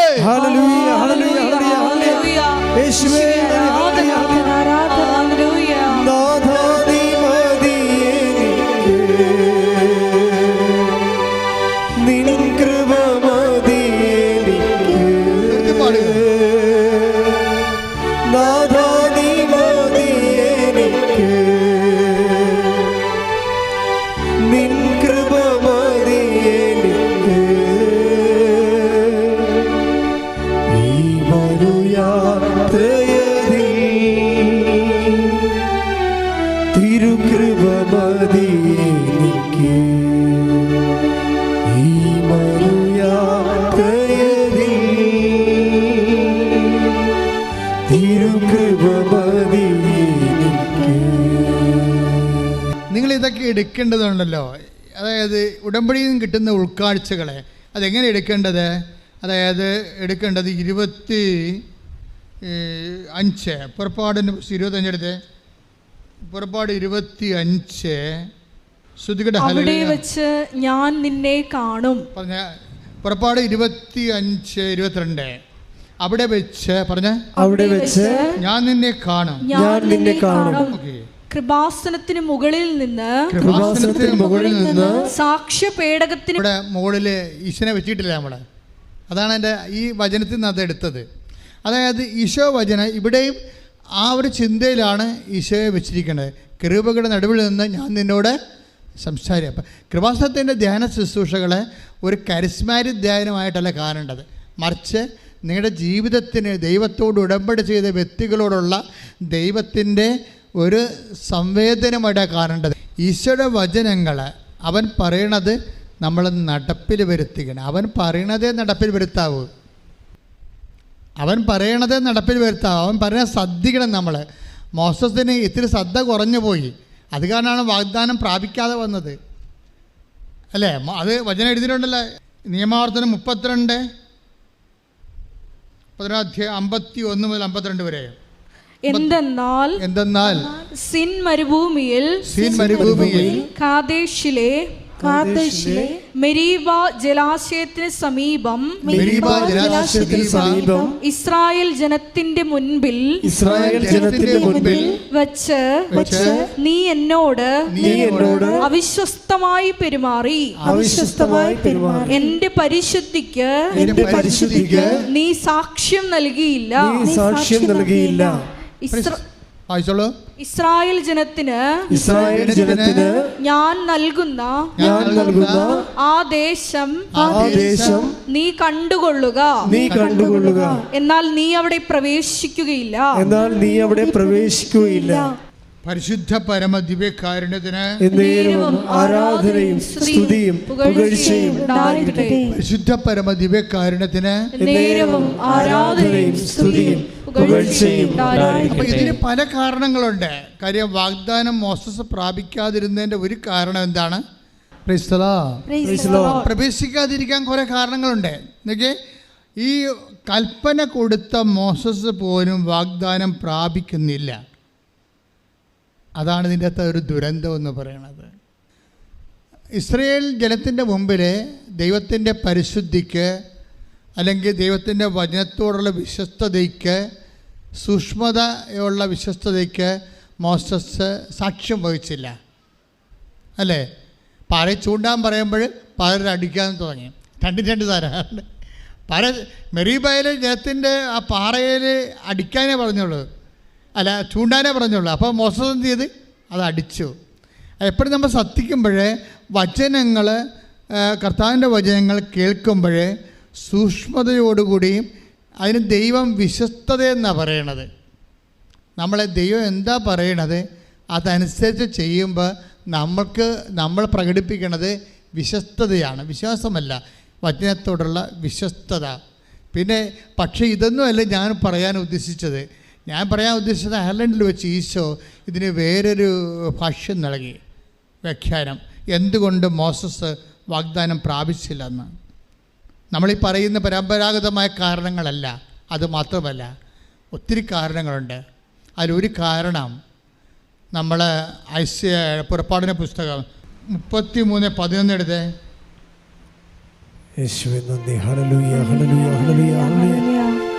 പുറപ്പാട് 33:11. സ്നേഹിതനോടെന്ന പോലെ കർത്താവ് മോശയോട് മുഖാഭിമുഖം സംസാരിച്ചിരുന്നു. അതിനുശേഷം മോശ പാളയത്തിലേക്ക് മടങ്ങിപ്പോകും. എന്നാൽ അവൻ്റെ സേവകനും നൂനിൻ്റെ പുത്രനുമായ ജോഷുവ എന്ന യുവാവ് കൂടാരത്തെ വിട്ടുപോയിരുന്നില്ല. ഇവിടെയാണ് പ്രോബ്ലം വരുന്നത്. കണ്ട, ഇത് നിങ്ങൾ ശ്രദ്ധിക്കണം. ഉടമ്പടിയിൽ നിങ്ങൾ നാളെ വാഗ്ദാനം പ്രാപിക്കാൻ ഉദ്ദേശിക്കുന്നുണ്ടെങ്കിൽ മോസസിന് കൈമോശം വന്ന ഈ വിഷയം നിങ്ങൾ തിരുത്തേണ്ടി വരും. എന്താ നമ്മുടെ പുറപ്പാട് 11 വായിച്ചു. പുറപ്പാട് 33:11 വായിച്ചേ. സ്നേഹിതനോടെന്ന പോലെ പറഞ്ഞേ, സ്നേഹിതനോട് പോലെ കർത്താവ് മോശയോട് മുഖാഭിമുഖം സംസാരിച്ചിരുന്നു. അതിനുശേഷം മോശ പാളയത്തിലേക്ക് മടങ്ങിപ്പോകും. എന്നാൽ അവന്റെ സേവകനും നൂനിന്റെ പുത്രനുമായ ജോഷുവ എന്ന യുവാവ് കൂടാരത്തെ വിട്ടുപോയിരുന്നില്ല. എൻ്റെ മക്കളെ, ഇതിൻ്റെ മുഴുവൻ രഹസ്യം ഇരിക്കുന്നത് ഈ വചനത്തിലാണ്. മോശസ് എന്തുകൊണ്ട് വാഗ്ദാനം പ്രാപിച്ചില്ല? അത് കാരണം ദൈവം ഉദ്ദേശിച്ചിരുന്നത് മോശസിന് കാര്യങ്ങൾ അറിയാവുന്ന ആളാണ്. പക്ഷേ കാര്യം അറിയാവുന്ന ആൾ അറിയുന്ന കാര്യങ്ങളെ പ്രയോഗിക്കുന്നതിൽ സൂക്ഷ്മത പിഴവ് വരുന്നുണ്ട്. മോശസിൻ്റെ കാര്യങ്ങൾ അറിയാം. എന്താ അറിയാവുന്നത്? പുറപ്പാട് 14:14 എടുത്തേ. പുറപ്പാട് 14:14 പറഞ്ഞേ, വായിച്ചേ. കർത്താവ് നിങ്ങൾക്ക് വേണ്ടി യുദ്ധം ചെയ്തുകൊള്ളും. നിങ്ങൾ ശാന്തരായിരുന്നാൽ മതി. അപ്പോഴേ വാഗ്ദാനം പ്രാപിക്കുന്നതിലുള്ള ഒരു പ്രാർത്ഥനാനിർഭരമായ ശാന്തത ഇതിൻ്റെ ഒരു പ്രീ റെക്വിസിറ്റാണ്. മനസ്സിലായോ? വെകിളി പിടിച്ച് ശാന്തപ്പെട്ട് നടന്നില്ലല്ല, ഒത്തില്ലല്ല, പിന്നെയും തോറ്റല്ല എന്ന് പറഞ്ഞ് ചില പ്രാന്തികൾ നടക്കണില്ലേ? അയ്യോ, ഞാൻ ഉടമ്പടി എടുത്തില്ല, ഞാൻ ഇനി എന്താണ് കുഴപ്പം സംഭവിച്ചത്, നടന്നില്ലല്ല, ഓഫർ ലെറ്റർ വന്നില്ല എന്ന് പറഞ്ഞ് വെകിളിയും പിടിച്ച് നടക്കണില്ലേ? ഈ വെകിളിക്കാർ ശ്രദ്ധിക്കും. ഇതിനൊരു പ്രാർത്ഥനാ നിർഭരമായ, നിങ്ങളെപ്പോഴും ഓഫർ ലെറ്റർ അല്ലെങ്കിൽ വിസ എന്ന് പറഞ്ഞുകൊണ്ട് ഇങ്ങനെ പ്രാന്തി പിടിച്ച് കമ്പ്യൂട്ടറായിട്ട് ഇങ്ങനെ കണ്ണ് തള്ളിപ്പോയി നോക്കിയിട്ട് കാര്യമില്ല. മര്യാദയ്ക്ക് നിങ്ങൾ ഉടമ്പടി ചെയ്ത് ജീവിതത്തെ നോക്കണം. ഇവിടെ എന്താ സംഭവിച്ചിരിക്കുന്നത്? ഓരോ വിഷയത്തിൽ അങ്ങനെയാണ് ഉടമ്പടിക്ക്. അതിൻ്റെതായിട്ടുള്ള ഒരു പ്രാർത്ഥനാ നിർഭരമായ ശാന്തതയുണ്ട്. എന്താ പുറപ്പാട് 14:14 എന്താ പറയണത്? കർത്താവ് നിങ്ങൾക്ക് വേണ്ടി യുദ്ധം ചെയ്യും. നിങ്ങൾ ശാന്തരായി ഇരുന്നാൽ മതി. അതായത് എവിടെ ഇരിക്കണം? കലിക കുത്തിരിക്കണം. വല്ലയിടത്തും പോയിരുന്നൊരു കാര്യമില്ല. കർത്താവിൻ്റെ കൂടെ ഇരിക്കണം. അല്ലാതെ മകളെ കെട്ടിച്ച് വീട്ടിൽ പോയിരിക്കരുത്. എവിടെ ഇരിക്കണം നോക്കണം നിങ്ങൾ. ഇവിടുത്തെ പ്രശ്നം മുഴുവൻ ഇരിപ്പ് ദോഷമാണല്ല. നമ്മൾ ഈ തലക്ക ദോഷം പോലെ വന്നിരിക്കേണ്ട ഒരു കുഴപ്പമാണ് ഇരിപ്പ് ദോഷം. എവിടെയാണ് ഇരിക്കണം എന്ന് നോക്കണം നിങ്ങൾ. അതായത് കർത്താവിൻ്റെ അടുത്ത് ഇരിക്കണമെന്നാണ് ഉദ്ദേശിക്കുന്നത്. എന്ന് വെച്ചാൽ മനസ്സുകൊണ്ട്. നമുക്കെപ്പോഴും പള്ളിയിൽ പോയി ഇരിക്കാൻ പറ്റുമോ? മനസ്സുകൊണ്ട്. ഇപ്പോൾ ഞാനും കൊച്ചനും കൂടി ഇരുന്ന് കഴിഞ്ഞാൽ, അല്ലെങ്കിൽ ഞാനും ജോമളും കൂടി ഇരുന്ന് കഴിഞ്ഞാൽ, ഞങ്ങൾ മൂന്നും കൂടി ഇരുന്നാൽ പകുതി മുക്കാൽ ഞങ്ങൾ സംസാരിക്കുന്നത് കർത്താവിൻ്റെ കാര്യങ്ങളാണ് സംസാരിക്കുന്നത്. ഞങ്ങളൊരു പള്ളിയിൽ പോയി ഇരിക്കുകയല്ല. എപ്പോൾ സംസാരിച്ചാലും കാറിൽ പോയാലും കർത്താവിൻ്റെ കാര്യം സംസാരിച്ചുകൊണ്ടിരിക്കും. കർത്താവിൻ്റെ എങ്ങനെ ജീവിക്കണത്. അപ്പം അച്ഛൻ സംശയങ്ങൾ ചോദിക്കും, ഞാൻ നിവാരണം ചെയ്യും, പിന്നെ ഞാൻ സ്റ്റേറ്റ്മെൻറ്റ് പറയും, പിന്നെ അനുഭവങ്ങൾ പറയും. ഇങ്ങനെ നമ്മൾ ഇരിക്കുകയാണ് കർത്താവിൻ്റെ കൂടെ. മനസ്സിലായി? അതുപോലെ നിങ്ങളും ഉടമ്പടി ധ്യാനം കൂടിയും അതെന്താണെന്ന് നോക്കിയും അതിൻ്റെ വശങ്ങൾ മനസ്സിലാക്കിയും പ്രാർത്ഥിച്ച് നോക്കിയും മാതാവിനോട് പ്രാർത്ഥിച്ചും നിങ്ങൾ ആവശ്യമില്ലാത്ത വെകിളി കാണിക്കരുത്. വെകിളി ദൈവത്തിന് ഇഷ്ടമില്ലാത്ത സംഭവമാണ്.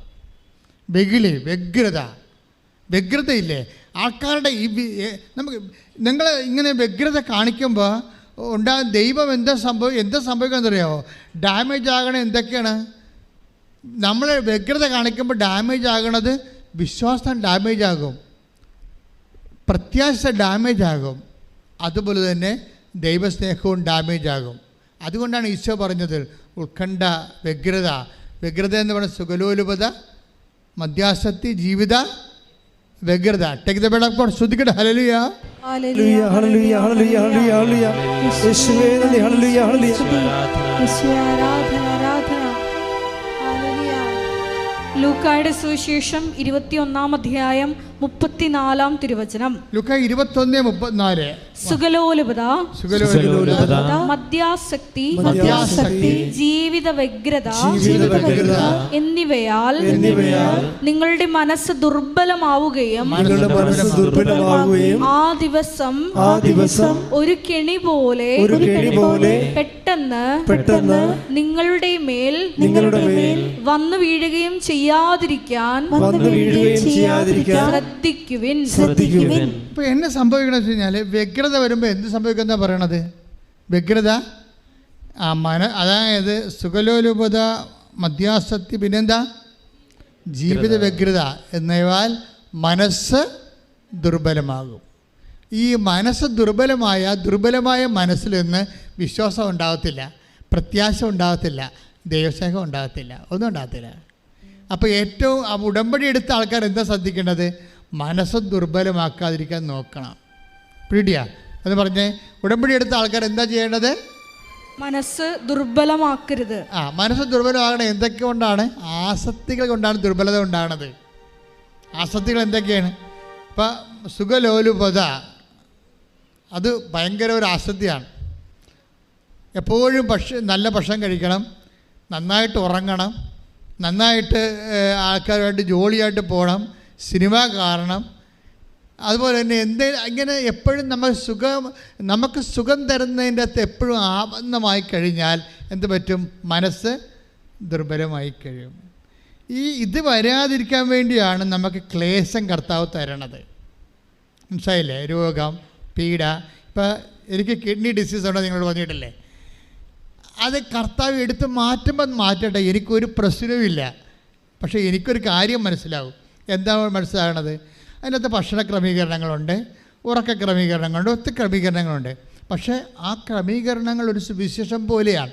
എന്ന് വെച്ചാൽ നമ്മൾക്ക് മറ്റുള്ളവരെ മനസ്സിലാക്കാൻ, അവരുടെ വേദന മനസ്സിലാക്കാൻ നമ്മളിത് സഹായിക്കും. പിന്നെ നിങ്ങളോട്, രോഗികളോട് കരുണ കാണിക്കാൻ ഇതെന്നെ സഹായിക്കും. ഇതെന്നെ ഇല്ല, ഞാൻ ഇതൊന്നും അറിയാതെ പാടില്ലാത്തൊരു മനുഷ്യനാണെങ്കിൽ എനിക്കെങ്ങനെ നിങ്ങളോട് കരുണ കാണിക്കാൻ പറ്റും? പറ്റത്തില്ല. എനിക്കെങ്ങനെ ഒരു രോഗിയോട് ഒരു ക്യാൻസർ ഫസ്റ്റ് സ്റ്റേജ് എന്ന് പറയുമ്പോൾ ഞാൻ ചുമ്മാ പ്രാർത്ഥിക്കത്തില്ല, നിങ്ങൾക്കറിയാമല്ലോ. അല്ലാതെ ഒരു പ്രാർത്ഥന ഒരു പ്രാർത്ഥിക്കണമെന്ന് പറയുമ്പോൾ എന്നാ പ്രാർത്ഥിക്കാൻ പറഞ്ഞിട്ട് എന്തെങ്കിലും വിളിച്ച് പറയണമല്ല. I must know that you are healed.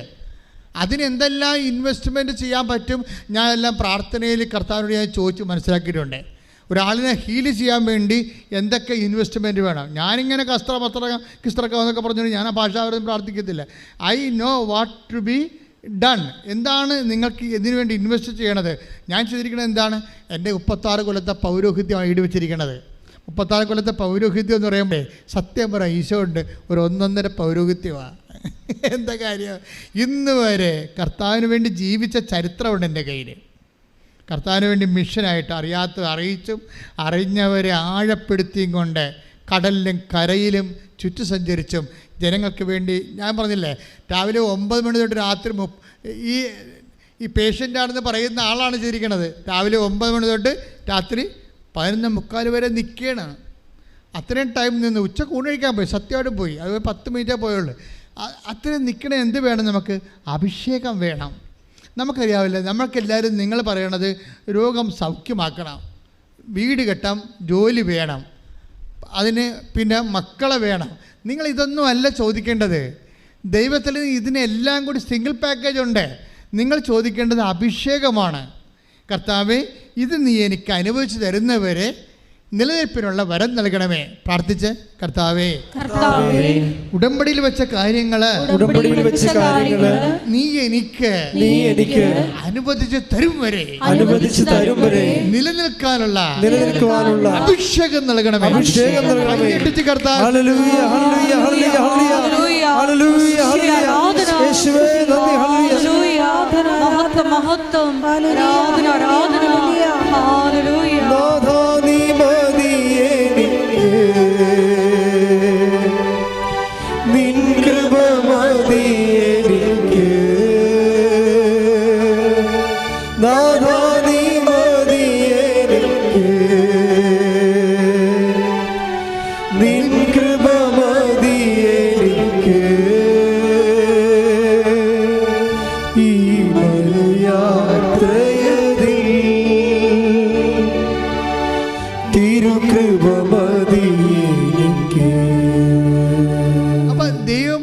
ഇടപാടിൻ്റെ ഒരു ഡീലിങ്സ് മനസ്സിലായില്ലേ?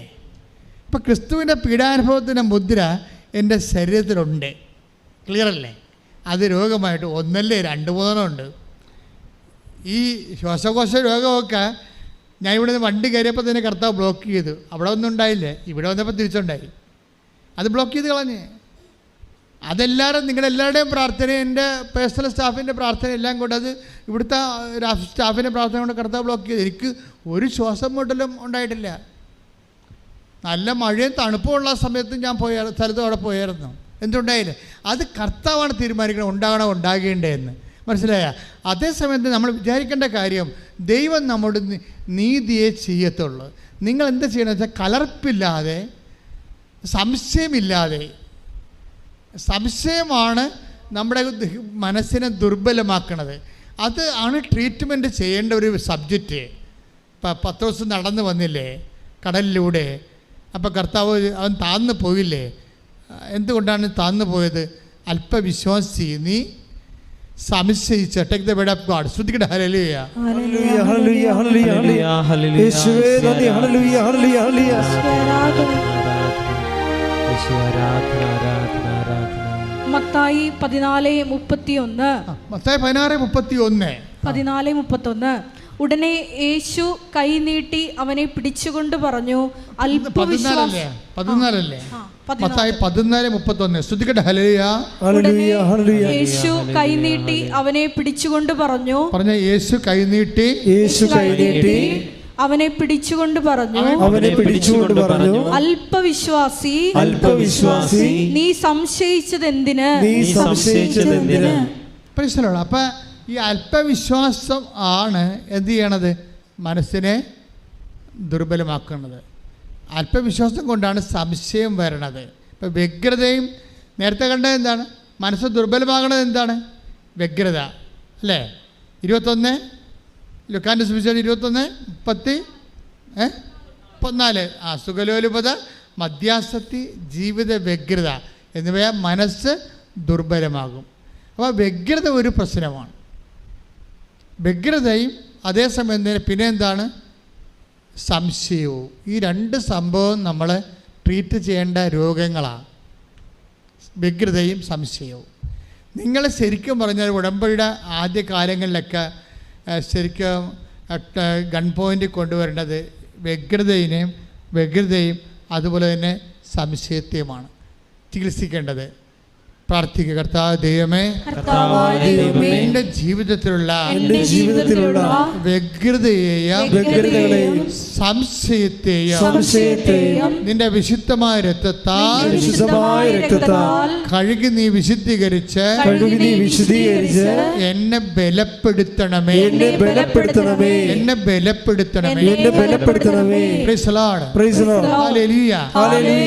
ഇങ്ങനെ ബലപ്പെടുത്തണമെങ്കിൽ നമ്മൾ എന്ത് ചെയ്യണം?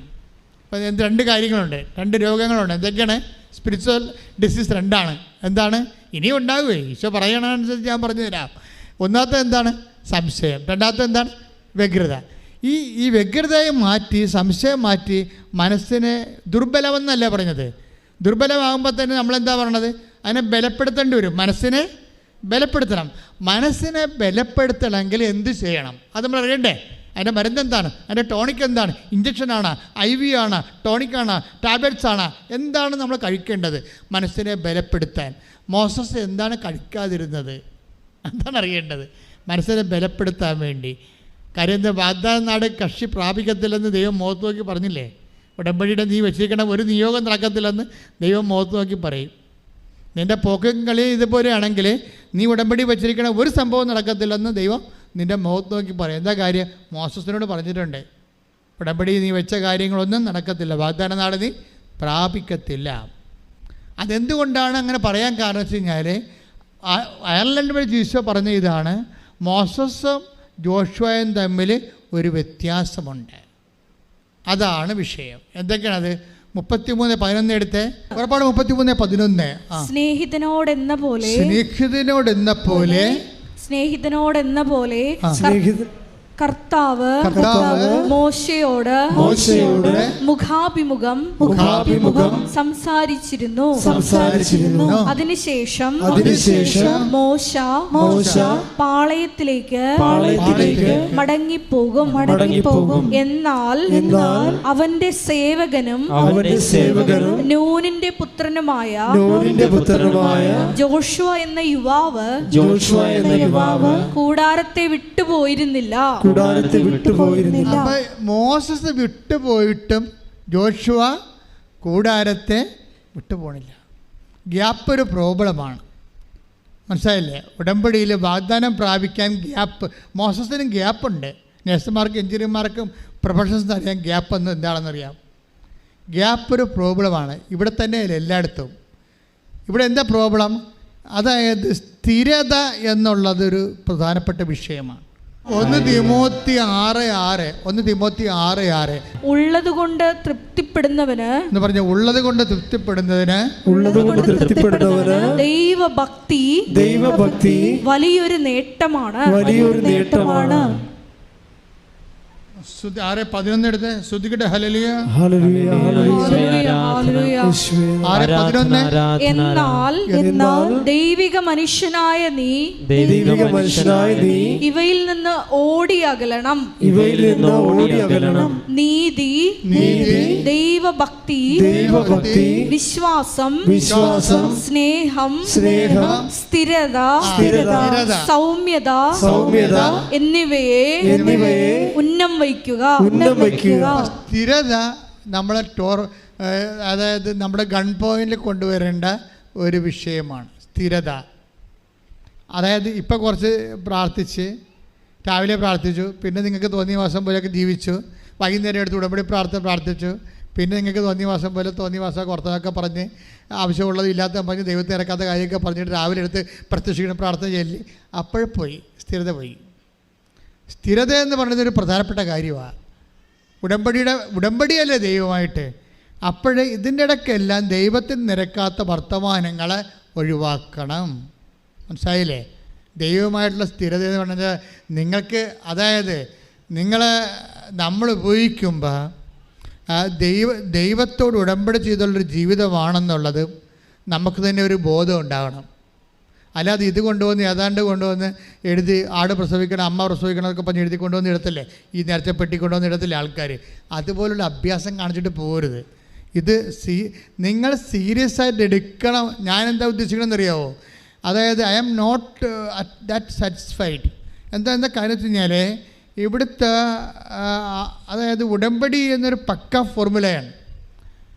ഉടമ്പടിയിലേക്ക് കേരള സഭ എത്തിയത് 1975 തൊട്ട് 1925 വരെയുള്ള കാലമാണ്.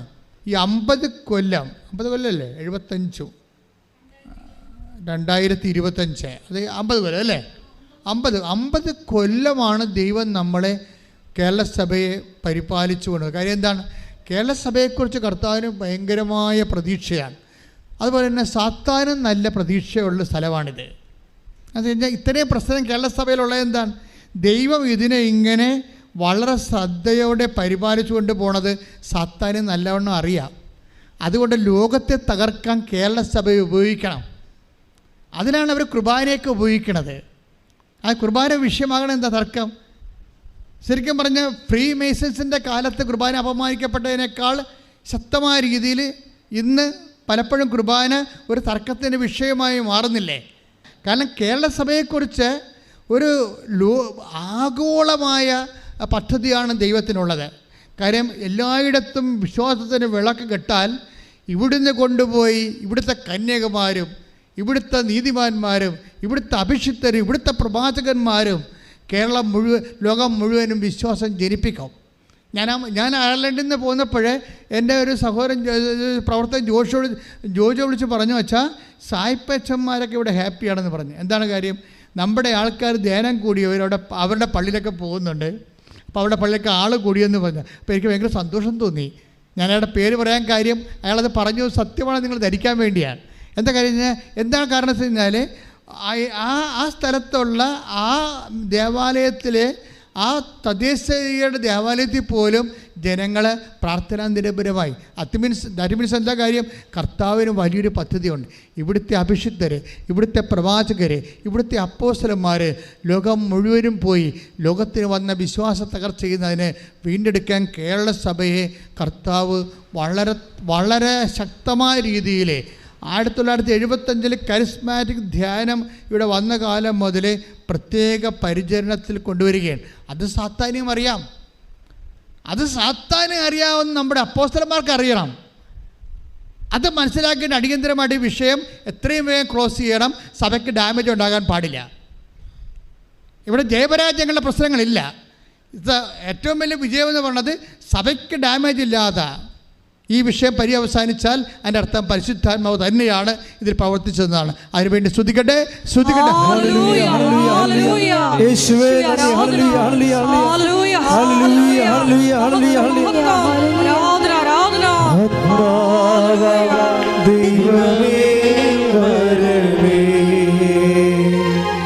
എന്റെ ഉള്ളിൽ വസിക്കാൻ വരണേ. ദാഹിച്ചു നിന്നെ ഞാൻ തേടുന്നു, സ്വർഗം തുറന്നിറങ്ങി നീ വരണേ. ആത്മാവാം ദൈവമേ വരണേ. സ്തുതിക്കട്ടെ, സ്തുതിക്കട്ടെ.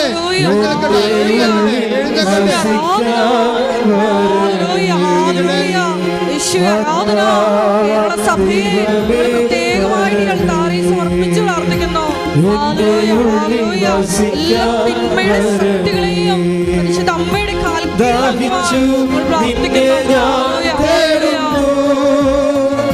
സ്വർഗം തുറന്നിറങ്ങി വരണേ. ആത്മാവാം ദൈവമേ വരണേ. എന്റെ ഉള്ളിൽ വസിക്കാൻ വരണേ. സ്തുതിക്കട്ടെ. ഹല്ലേലൂയ, ഹല്ലേലൂയ.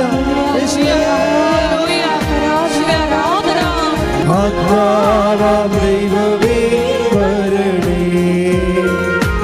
എന്റെ ഉള്ളിൽ വസിക്കാൻ വരണേ. പരിശുദ്ധ പരമ ദിവ്യകാരുണ്യത്തിന് ആരാധനയും സ്തുതിയും പുകഴ്ചയും ഉണ്ടായിരിക്കട്ടെ. പരിശുദ്ധ പരമ ദിവ്യകാരുണ്യത്തിന് ആരാധനയും സ്തുതിയും പുകഴ്ചയും ഉണ്ടായിരിക്കട്ടെ. ഇരിക്കുക. പുറപ്പാട് 33:11 വായിച്ചോളൂ. അതാണ് ഇന്നത്തെ കീബേഡ്.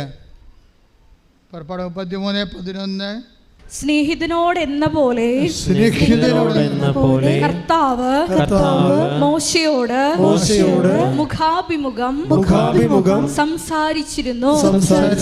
അതിനുശേഷം മോശ പാളയത്തിലേക്ക് മടങ്ങിപ്പോകും.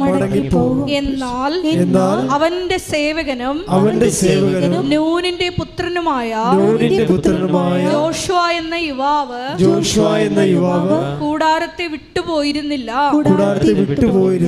അപ്പൊ കൂടാരത്തെ വിട്ടുപോകാതിരുന്നത് ആരാണ്? ജോഷുവയാണ്. നമ്മുടെ സബ്ജക്റ്റ് എന്താണ്?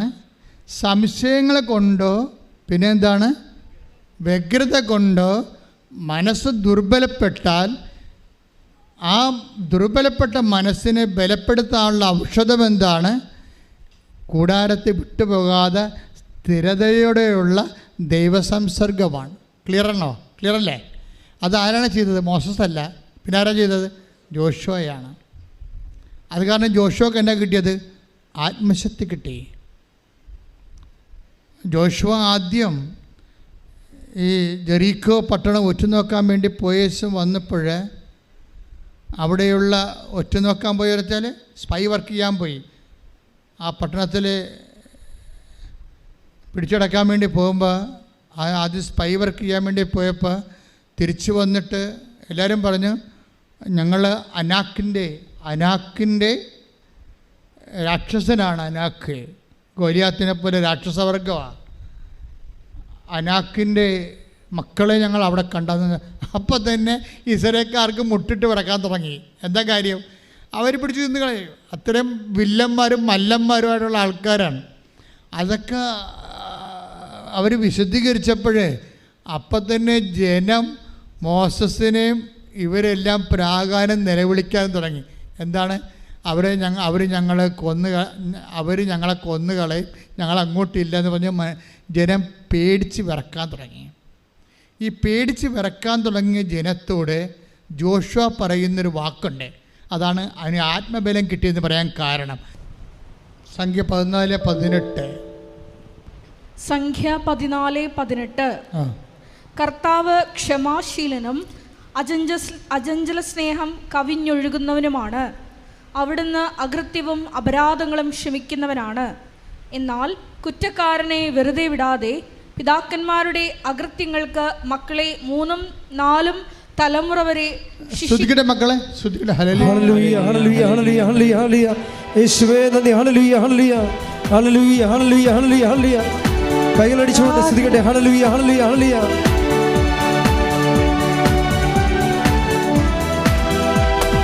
ആത്മശക്തിയെ ഇറങ്ങി എന്നിൽ വാ, ഇറങ്ങി എന്നിൽ വാ, മഴ പോലെ പെയ്തിറങ്ങി വാ, മഴ പോലെ പെയ്തിറങ്ങി വാ. സ്വർഗീയത്തിയെ ഇറങ്ങി എന്നിൽ വാ, ഇറങ്ങി എന്നിൽ വാ, മഴ പോലെ പെയ്തിറങ്ങി വാ, മഴ പോലെ പെയ്തിറങ്ങി വാ. സ്തുതിക്കട്ടെ. ഹല്ലേലൂയ ഹല്ലേലൂയ ഹല്ലേലൂയ. യേശുവേ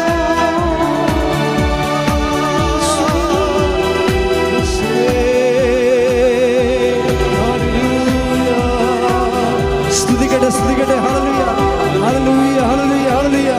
യേശുവേ യേശുവേ ഹല്ലേലൂയ ഹല്ലേലൂയ. ഈശോ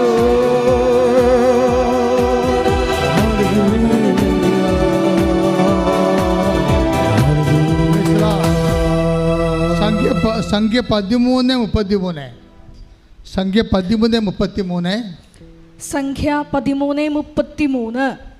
നെഫിലീമിൽ നിന്ന് വന്ന അനാക്കിൻ്റെ മല്ലന്മാരായ മക്കളെ അവിടെ ഞങ്ങൾ കണ്ടു. അവരുടെ മുമ്പിൽ ഞങ്ങൾ വെറും വിട്ടിലുകളാണെന്ന് ഞങ്ങൾക്ക് തോന്നി. അവർക്ക് ഞങ്ങളെക്കുറിച്ച് അങ്ങനെ തന്നെ തോന്നിയിരിക്കണം. 14:1-2-3. രാത്രി മുഴുവൻ ജനം ഉറക്കെ നിലവിളിച്ചു. കേട്ടില്ലേ? ജനങ്ങളെ പേടിച്ചു പോയെന്ന് മനസ്സിലായില്ലേ? അവർ മോശയ്ക്കും അഹറോനുമെതിരായി പിറുപിറുത്തു. ജനം അവർക്കെതിരെ തിരിഞ്ഞു. അവർ പറഞ്ഞു, ഈജിപ്തിൽ വെച്ച് ഞങ്ങൾ മരിച്ചിരുന്നെങ്കിൽ, ഈ മരുഭൂമിയിൽ വെച്ച് ഞങ്ങൾ മരിച്ചെങ്കിൽ. ജനം ദുർബലമായി അല്ലേ? ജനം ദുർബലമായി. ഇപ്പോൾ ദുർബലമാകാത്ത ഒരാളുണ്ട്. വായിച്ചോളൂ താഴേക്ക്. വാളിന് ഇരയാകാൻ കർത്താവ് ഞങ്ങളെ ഈ ദേശത്തേക്ക് കൊണ്ടുവന്നത് എന്തിന്? ഞങ്ങളുടെ ഭാര്യമാരും കുഞ്ഞുങ്ങളും ശത്രുക്കൾക്ക് ഇരയായി തീരുമല്ലോ. ഈജിപ്തിലേക്ക് തിരികെ പോകുന്നതല്ലേ നല്ലത്. അവർ എല്ലാം പഠിക്കാൻ കൊണ്ട് കൊടവടാക്കിയാണ് തിരിച്ചു പോകാൻ തീരുമാനിച്ചു. മനസ്സ് അത്രയും ദുർബലമായി. തീർന്നു, നമുക്ക് തിരിച്ചു പോകാമെന്ന് ജനങ്ങൾ ഒരുമിച്ച് പറയുകയാണ്. അപ്പോഴും തിരിച്ചു പോകാൻ നിൽക്കുന്ന ഒരു മനുഷ്യനുണ്ട്. 14:6 വായിച്ചേ. ദേശം ഉറ്റുനോക്കാൻ പോയവരിൽപ്പെട്ട, അതാണ് പ്രശ്നം. സംഖ്യണേ, അത് ദേശം ഉറ്റുനോക്കാൻ പോയവരിൽപ്പെട്ട നൂനിന്റെ മകൻ ജോഷുവയും യെഫുന്നയുടെ മകൻ കാലെബും തങ്ങളുടെ വസ്ത്രം കീറി. ദൈവിക പദ്ധതിക്കെതിരെ ജനം നിന്നപ്പോഴാണ് അവർ ഒക്ഷാകുലരായി വസ്ത്രം കീറിയത്. അതെ, ഓക്കെ. അടുത്തത് അവർ ഇസ്രായേൽ സമൂഹത്തോട് പറഞ്ഞു, ഞങ്ങൾ ഒറ്റുനോക്കാൻ പോയ ദേശം അതിവിശിഷ്ടമാണ്. ഇവിടെ വെച്ചാണ് ഈ ട്രാൻസിഷൻ നടക്കുന്നത്. ജോഷുവ അഭിഷിക്തനാകണത്. അതായത് മോസസാണ് ഇവിടെ സംസാരിക്കേണ്ട ജനങ്ങളോട്. പക്ഷെ സംസാരിക്കുന്ന ആരാണ്? മോസസ് അല്ല. ഇവിടെയാണ് മോസസിൻ്റെ നേതൃത്വം ഇവിടെ ഫെയ്ഡാകണത്. ഇപ്പോൾ ജോഷുവ ബാറ്റൺ കയ്യിലെടുക്കുന്നതായിട്ട് നമ്മൾ കാണുന്നത്. ഇതൊരു ദിക്സാക്ഷി വിതരണം പോലെ നോക്കിക്കഴിഞ്ഞാൽ, അതായത് ജീവിതവുമായിട്ടൊരു ഭയങ്കര ബന്ധമുണ്ട്. ആരാണ് ബാറ്റൺ കയ്യിലെടുക്കുന്നത്? ആരാണ് മുന്നോട്ട് പോകാൻ ദൈവം ഇച്ഛാശക്തി നൽകണത്? ആരാണ്? ജോഷുവയാണ്. എന്താണ് അവൻ്റെ പ്രത്യേകത? മോസസ് കൂടാരത്തിൽ നിന്ന് ഇറങ്ങിപ്പോയാലും നൂനിൻ്റെ മകൻ ജോഷുവ കൂടാരം വിട്ടുപോകാതെ അവിടെ തന്നെ വസിച്ചു. അവനാണ് ഇനി സംസാരിക്കാൻ പോണത്. അടുത്ത വചനം എടുത്ത്. കർത്താവ് നമ്മിൽ സംപ്രീതനാണെങ്കിൽ അവിടുന്ന് നമ്മെ അങ്ങോട്ട് നയിക്കുകയും തേനും പാലും ഒഴുകുന്ന ആ ദേശം നമുക്ക് തരുകയും ചെയ്യും. കർത്താവിനോട് നിങ്ങൾ മറുതലിക്കരുത്. അപ്പോൾ ഇവിടെ പ്രത്യാശ. കർത്താവ് നമ്മൾ സംപ്രീതനാണെങ്കിൽ നമ്മൾ അങ്ങോട്ട് നയിക്കുകയും ആ ദേശം നിങ്ങൾ ഉടമ്പടിയിൽ വെച്ചിരിക്കുന്ന നിയോഗങ്ങൾ, വാഗ്ദാനങ്ങൾ അത് നിറവേറുകയും ചെയ്യും. മുന്നോട്ട് പോകാൻ പറയണത് ആരാണ്? സ്ഥിരതയുള്ളവനാണ് പറയണത്. ഇത് സ്ഥിരത ഉടമ്പടിയുടെ പ്രധാനപ്പെട്ട കാര്യമാണ്. മോസസിന് എവിടെയെ വെച്ച് ഈ ബാറ്റൻ കൈവശം വന്നു പോയി. അവൻ കൂടാരത്തിൽ തന്നെ ഇരിക്കണമെന്നാണ് കർത്താവ് ആഗ്രഹിച്ചെന്ന് ഇപ്പോൾ മനസ്സിലായില്ലേ? മോസസ് കൂടാരത്തിൽ തന്നെ ഇരിക്കണം, സ്ഥിരതയോടെ നിലനിൽക്കണമെന്നാണ് ദൈവം ആഗ്രഹിച്ചത് കൊണ്ടാണ് ബൈബിള് എഴുതിയപ്പോൾ മോസസ് പോയി കഴിഞ്ഞും ജോഷുവയെ അഡ്രസ്സ് ചെയ്യണത്. മോസസ് കൂടാരത്തിൽ നിന്ന് പോന്നു കഴിഞ്ഞാൽ മോസസാണ് ഹീറോ എങ്കിൽ പിന്നെ അടുത്ത വാക്ക് എഴുതേണ്ടതിൽ പ്രസക്തിയില്ല. അടുത്ത വാക്ക് എഴുതി മോസസ് കൂടാരത്തിൽ നിന്ന് ഇറങ്ങിപ്പോയിട്ടും പോകാതെ ഒരുത്തൻ അവിടെ ഉണ്ടായിരുന്നു, ജൂനിൻ്റെ മകൻ ജോഷുവ. കൈ ഇടിച്ച് കർത്താവേ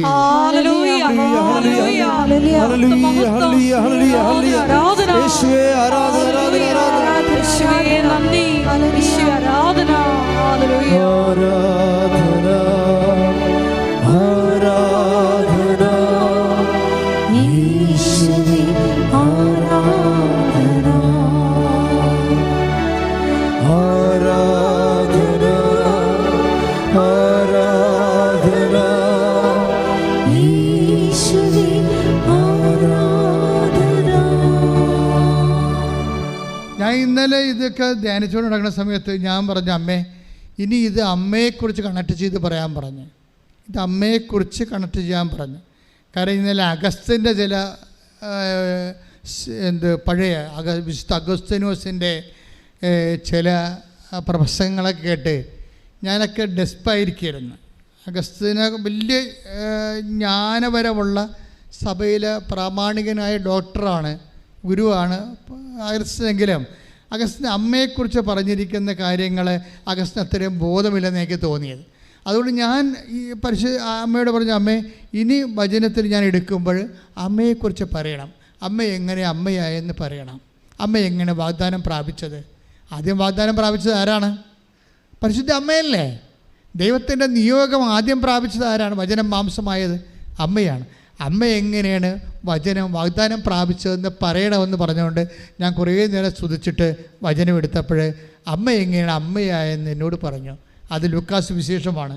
അതായത് 2-ാം അധ്യായം 37-ാമത്തെ തിരുവചനം. ലൂക്ക 2:37. ശ്രുതിക്കട്ടെ. ഹല്ലേലൂയ ഹല്ലേലൂയ ഹല്ലേലൂയ ഹല്ലേലൂയ ഹല്ലേലൂയ. ലൂക്ക 2:37. ലൂക്ക 2:37. 84 വയസ്സായ ഈ വിധവ പറഞ്ഞ ആരെക്കുറിച്ച് പറയണമെന്ന് അറിയാം? അന്നയെക്കുറിച്ച് പറയണ. അന്നയെക്കുറിച്ച് പറയുന്ന അന്ന ശരിക്കും പറഞ്ഞാൽ അമ്മയുടെ ഒരു സമാന്തര രൂപമാണ്. ഭയങ്കര രസം. നമ്മൾ വചനം ദൈവത്തോട് ചോദിച്ച് പഠിക്കണം. ഞങ്ങളൊക്കെ ആദ്യം വചനം പ്രൊഫസർമാരോടും ലൈബ്രറിയിൽ നിന്ന് പഠിച്ചിട്ടുണ്ട്. പക്ഷേ ശരിക്കും അതിൻ്റെ അന്തരാർത്ഥങ്ങൾ അത് എഴുതിയും അത് ജീവിച്ച് ചെയ്ത അത് എഴുതിയ ആത്മാവിനോട് ചോദിച്ച് പഠിക്കുന്നത് വേറൊരു പഠനമാണ്. ജ്ഞാനവരമെന്ന് പറയുന്നത്, ജ്ഞാനപഠനം. അമ്മയെക്കുറിച്ച് ചോദിച്ചപ്പോൾ എന്നോട് അന്നയെക്കുറിച്ചാണ് പറഞ്ഞത്. ഞാൻ വചനമെടുത്ത് തുറന്നപ്പോൾ എനിക്ക് കിട്ടിയത് 2:37 ലൂക്കാസ് വിശേഷം. അവിടെ എന്താ എഴുതിയിരിക്കണത്? വായിച്ചോളൂ. 84 വയസ്സായ ഈ വിധവ. അത് പറഞ്ഞേ, 84 വയസ്സായ ഈ വിധവ. ദേവാലയം വിട്ടുപോകാതെ രാപ്പകൽ ദൈവത്തെ സ്തുതിച്ചുകൊണ്ട് ഉപവാസത്തിലും പ്രാർത്ഥനയിലും കഴിയുകയായിരുന്നു. ഇതിന്റെ കണ്ടില്ലേ, ഇവര് ഈ അന്ന എന്ന് പറയുന്ന ഈ പ്രവാചിക ശരിക്കും പറഞ്ഞാൽ ഒരു പുറപ്പാട് ജനതയുടെ ജീവിത അനുഭവങ്ങളുടെ ഒരു പ്രോട്ടോടൈപ്പാണ്. എന്ന് വെച്ച് കഴിഞ്ഞാൽ അതിൻ്റെ ഒരു പേഴ്സണൽ രൂപമാണത്. അതൊരു സമൂഹ രൂപമാണ് അവർ. അപ്പം അതിൻ്റെ ഒരു വ്യക്തി, ഒരു പോക്കറ്റ് ഷോപ്പിലെ പേഴ്സണിൻ്റെ ഒരു രൂപമാണ് ഈ അന്ന. അയാളെന്താണ്? അവരുടെ ജീവിതം തന്നെ പുറപ്പാട് പോലെയാണ്. എന്താണ്? 84 കൊല്ലം അവർ വിധവയായി. അത് 7 വർഷം അവർ ഭർത്താവിനോട് ജീവിച്ചു. എത്ര വർഷമാണ് ജീവിച്ചത്? 7 വർഷം. എന്നുപോലാണ് 12 വയസ്സ് മുതൽ താരുണ്യം എന്നാണ് പറയണത്. താരുണ്യം 12ാമത്തെ വയസ്സാണ്. അപ്പോൾ 12ാമത്തെ വയസ്സിൽ കല്യാണമായി. പിന്നെ എന്ത് പറ്റി? അവർ 12 to 7 വർഷം 19 വയസ്സ് വരെ അവർ ഭർത്താവിൻ്റെ കൂടെ ജീവിച്ചു. അപ്പോഴേ അതിനുശേഷം അവർ വിധവയായിപ്പോയി. എങ്ങനെ വിധവയായി? മക്കളില്ലാതെ വിധവയായി. അതാണ് പ്രശ്നം. അപ്പോൾ ചെങ്കടലും ജോർദാനും ഒക്കെ നീന്തി വരികയാണ്. മക്കളില്ലാതെ അവർ വിധവയായി. അപ്പോൾ മക്കളുള്ള വിധവകളുണ്ട്, മക്കളില്ലാത്ത വിധവകളുണ്ട്. ഇപ്പം ഇവരാരാണ്? മക്കളില്ലാത്ത വിധവയാണ്. ഈ മക്കളില്ലാത്ത വിധവ എന്ത് ചെയ്തെന്ന് പറഞ്ഞത്? ദേവാലയം വിട്ടുപോകാതെ, വായിച്ചോളൂ, ദേവാലയം വിട്ടുപോകാതെ രാപ്പകൽ ദൈവത്തെ സ്തുതിച്ചുകൊണ്ട് ഉപവാസത്തിലും പ്രാർത്ഥനയിലും കഴിയുകയായിരുന്നു. രണ്ട് കാര്യം ചെയ്തു. ഒന്ന് ഉപവാസം, പിന്നെ എന്താണ്? പ്രാർത്ഥന. അപ്പം അതിന് മാറ്റമില്ല. അത് ഉടമ്പടി പുസ്തകം എഴുതിക്കൊണ്ടിരിക്കുന്ന സമയത്ത് കർത്താവിക്ക് തന്ന വചനമാണ് ഉപവാസവും പ്രാർത്ഥനയും. ഉടമ്പടിയിൽ മസ്റ്റായിട്ട് നടക്കേണ്ട കാര്യമാണ് എന്താണ്? ഉപവാസവും പ്രാർത്ഥനയും. പിന്നെ എന്താണ്? ദേവാലയം വിട്ടുപോകരുത്, കൂടാരം വിട്ടുപോകരുത്. ഇത് പള്ളിയിൽ പോയി കുത്തിയിരിക്കണമെന്ന, അല്ലെങ്കിൽ വീടിൻ്റെ നടയിൽ എപ്പോഴും തിരികെ കത്തി തന്നെ വതുക്കിയിരിക്കണമെന്നല്ല എൻ്റെ അർത്ഥം. എപ്പോഴും ദൈവത്തെക്കുറിച്ച് മാത്രം, ദൈവത്തെക്കുറിച്ച് ചിന്തിച്ചുകൊണ്ടേ ഇരിക്കണം. എല്ലാ വിഷയങ്ങൾക്കും ദൈവത്തെക്കുറിച്ച്, അല്ല കലേബിനെക്കുറിച്ച്, അല്ല അവിടുത്തെ അനാക്കിൻ്റെ മല്ലന്മാരെക്കുറിച്ച് അല്ല ചിന്തിക്കേണ്ടത്. നിങ്ങളുടെ പ്രശ്നങ്ങളെക്കുറിച്ചല്ല ചിന്തിക്കേണ്ടത്, ഇല്ലേ? അവരെന്താ, ജോഷുവ എന്താ ചിന്തിച്ചത്? ജനങ്ങളെല്ലാം ഭയന്ന് വിറക്കാൻ കാര്യം എന്താണ്? അവർ പ്രശ്നങ്ങളെക്കുറിച്ചാണ് ചിന്തിച്ചത്. ജോഷുവ എന്താണ് ഭയന്ന് വിറക്കാഞ്ഞതിൻ്റെ കാരണം? ആത്മബലം ഉണ്ടാകാൻ കാരണം എന്താണ്? അവൻ ദൈവത്തെക്കുറിച്ചാണ് ചിന്തിച്ചത്. കൈയിട്ടിച്ച് കിടത്താൻ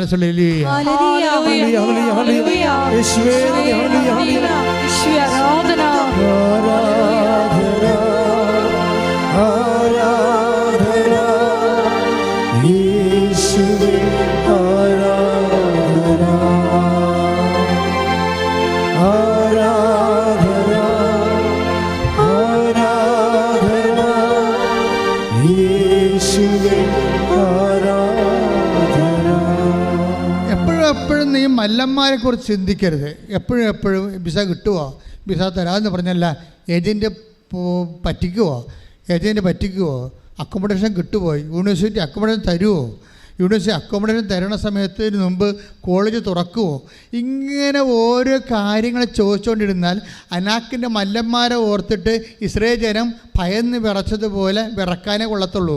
അപ്പോൾ ആത്മബലം പോകും, ആത്മശക്തി പോകും. മറിച്ച് എന്താ ജോഷുവ ചെയ്തത്? ജനങ്ങൾ ഭയന്ന് വിറക്കുമ്പോൾ അവർ വസ്ത്രം കീറിയിട്ട് പറഞ്ഞു. എന്ത് പറഞ്ഞു? അത് വിശ്വസ്തയാണ്. ദൈവത്തിൻ്റെ വിശ്വസ്തയുടെ അല്ലേ ചോദ്യം ചെയ്യുന്നവരല്ലേ ഈ ഭയന്ന് വിറക്കണത്. പറഞ്ഞ് കർത്താവ് നമുക്കത് ഏൽപ്പിച്ചു തരും. കൈയടിച്ച് സംസാരിക്കടല്ലേ.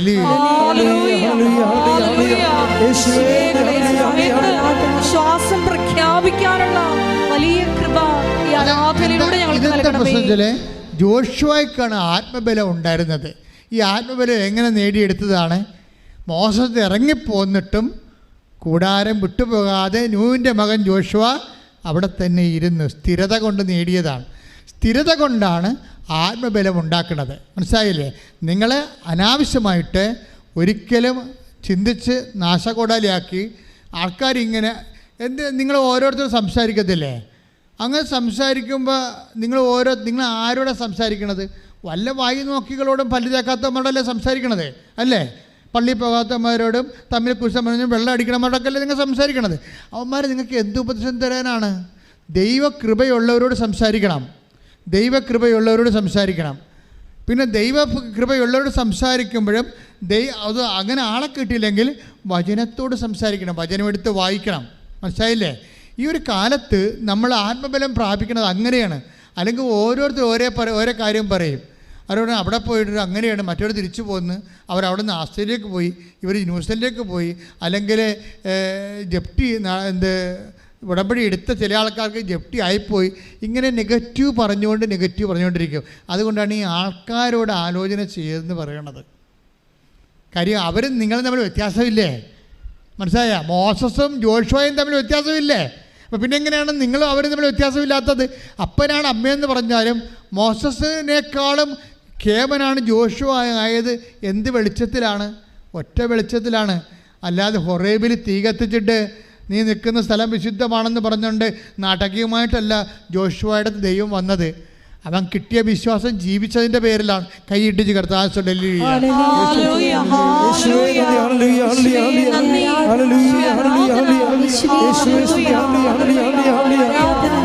യേശുവേ ആരാധന. ഹല്ലേലൂയ. മഹത്വം മഹത്വം. ആരാധന ആരാധന. വിശ്വാസത്തിനാൽ നീതിമാൻ ജീവിക്കും. വിശ്വാസിയെ പതറാതെ, വിശ്വാസിയെ പതറാതെ, വിശ്വാസിയെ പതറാതെ, വിശ്വാസിയെ പതറാതെ, വിശ്വാസിയെ പതറാതെ, വിശ്വാസിയെ പതറാതെ. വിശ്വാസത്തിനാൽ നീതിമാൻ ജീവിക്കും. വിശ്വാസിയെ പതറാതെ, വിശ്വാസിയെ പതറാതെ. കൈകൾ ഉയർത്തി സ്തുതിക്കട്ടെ. ഹല്ലേലൂയ ഹല്ലേലൂയ. യേശുവേ നന്ദി. ഹല്ലേലൂയ ഹല്ലേലൂയ. ഹല്ലേലൂയ ഹല്ലേലൂയ ഹല്ലേലൂയ ഹല്ലേലൂയ. യേശുവേ നന്ദി. ഹല്ലേലൂയ ഹല്ലേലൂയ ഹല്ലേലൂയ.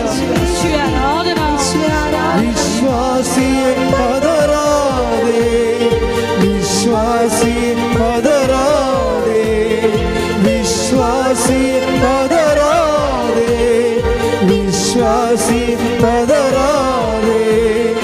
വിശ്വാസത്തിനാൽ നീതിമാൻ ജീവിക്കും. വിശ്വാസിയെ പതറാതെ, വിശ്വാസിയെ പതറാതെ. ഈ ജോഷുവയാണ് പിന്നീട് ഉടമ്പടിയുടെ വലിയ ദൈവിക പദ്ധതിയുടെ വാഗ്ദാനങ്ങൾ വെളിപ്പെടുത്തുന്നതിൽ ദൈവം ഉപകരണമാക്കണത്. നമുക്ക് ജോഷുവയുടെ 24-ാം അധ്യായം വായിച്ചിട്ട് ഈ ശുശ്രൂഷ അവസാനിപ്പിക്കാം. 24:13 വായിച്ച്. വാഗ്ദാനത്തെക്കുറിച്ച് പറയണതാ. ജോഷുവ 24:13. നിങ്ങൾ അധ്വാനിക്കാത്ത ഭൂമിയും, ഏറ്റു പറഞ്ഞേ, നിങ്ങൾ അധ്വാനിക്കാത്ത ഭൂമിയും, നിങ്ങൾ പണിയാത്ത പട്ടണങ്ങളും, നിങ്ങൾ പണിയാത്ത പട്ടണങ്ങളും നിങ്ങൾക്ക് ഞാൻ തന്നു. നിങ്ങൾക്ക് ഞാൻ തന്നു.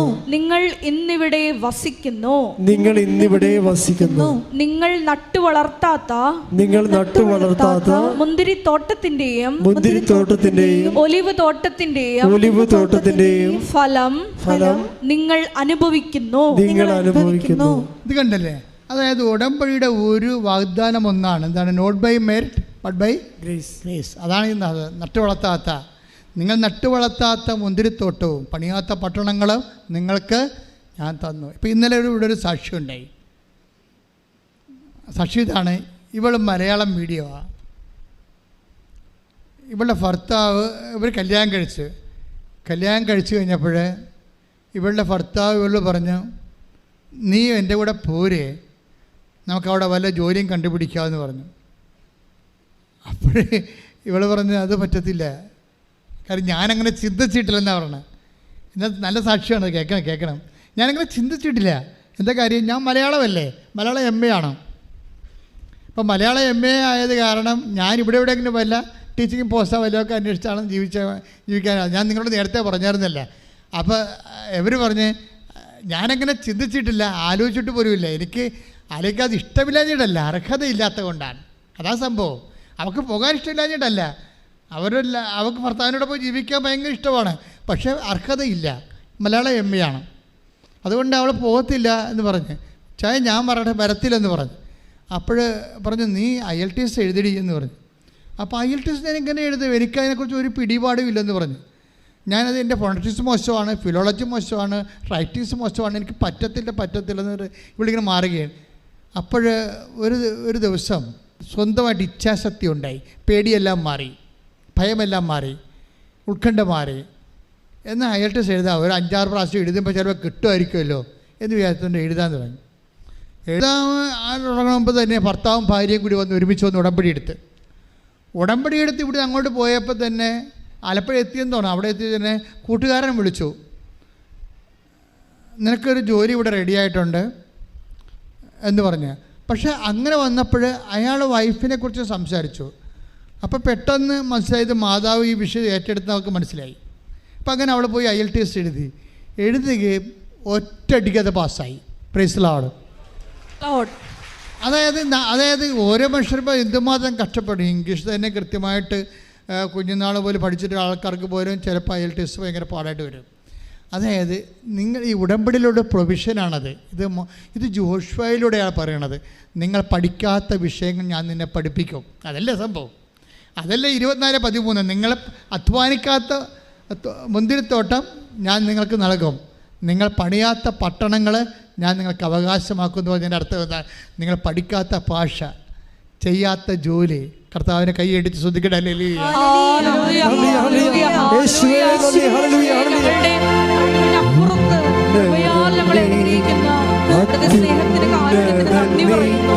നിന്നെ പോലൊരു ദൈവമില്ല, ഉന്നതൻ നീ, അത്യുന്നതൻ നീ, നിന്നെ പോലൊരു ദൈവമില്ല. അത്ഭുതവാ, അതിശയവാ, നീ മാത്രമേ ദൈവമെന്നും. ഈ ജോഷുവയോടാണ് ദൈവം ഉടമ്പടിയുടെ നിബന്ധനകളെക്കുറിച്ച് പറയണത്. മോസസിനേക്കാളും ഷാർപ്പായിട്ട് ഉടമ്പടിയുടെ നിബന്ധനകൾ പറയണത് അതിൻ്റെ പ്രാക്ടിക്കലായിട്ടുള്ള നിബന്ധനകൾ, പ്രാക്ടിക്കൽ റെഗുലേഷൻസ് നൽകണത്. ഒരു വാഗ്ദാനം പ്രാപിക്കാൻ ആവശ്യമായ പ്രാക്ടിക്കൽ റെഗുലേഷൻസ്, അതായത് പ്രായോഗിക ചട്ടങ്ങൾ, നടപടിക്രമങ്ങൾ ദൈവം പറയണത് ആരോടാണ്? മോസസ് വിട്ടുപോന്നാലും വിട്ടുപോരാതെ കൂടാരത്തിൽ ഇരുന്ന നൂനിൻ്റെ മകൻ ജോഷുവയോടാണ്. അവൻ ആ പ്രാക്ടിക്കൽ റെഗുലേഷൻസ് നൽകണത് Joshua 24:14. Take the word of God. Joshua 24:14. ശ്രദ്ധിക്കട്ടെ. ആകയാൽ കർത്താവിനെ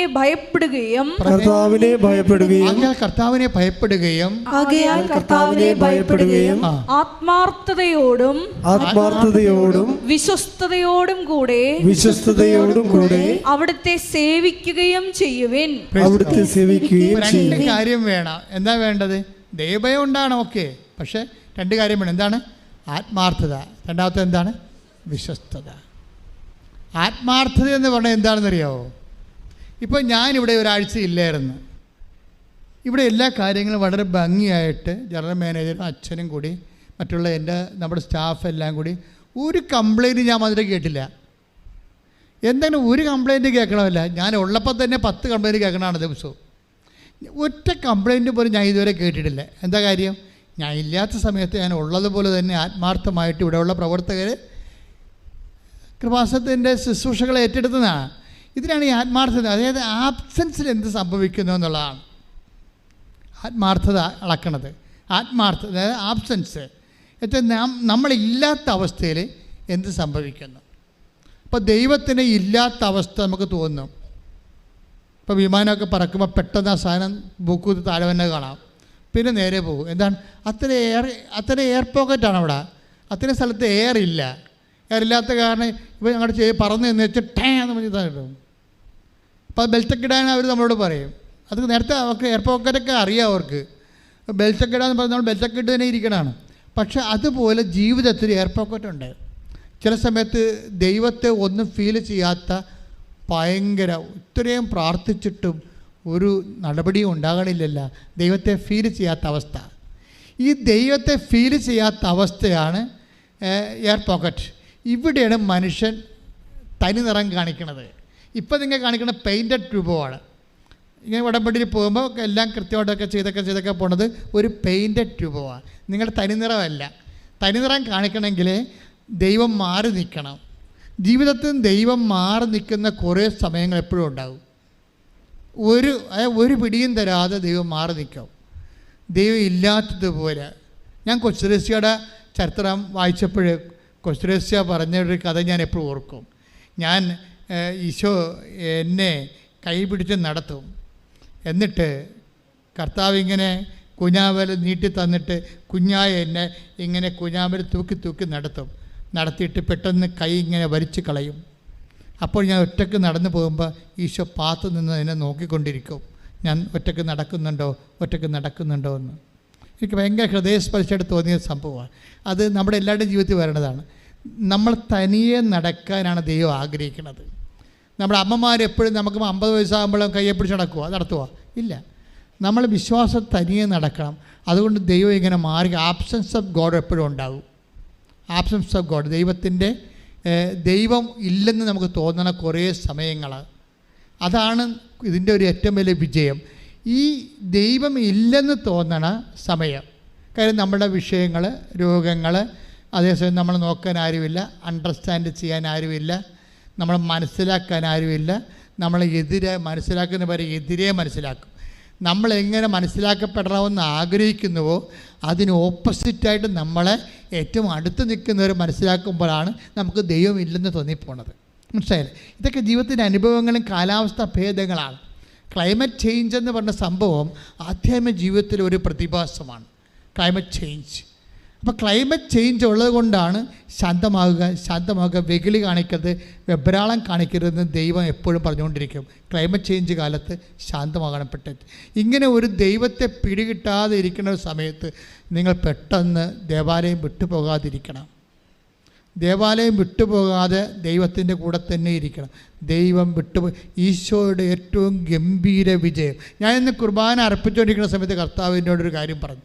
ഞാനത് മറന്നു പോകാതിരിക്കാൻ വേണ്ടി എഴുതിയിടാൻ വേണ്ടി പോയപ്പോൾ സ്വർഗ്ഗസ്ഥനായ പിതാവിവിടെ പ്രാർത്ഥിച്ച് തീർന്ന് ഞാൻ എന്താ എഴുതിയിട്ടെന്നറിയാമോ?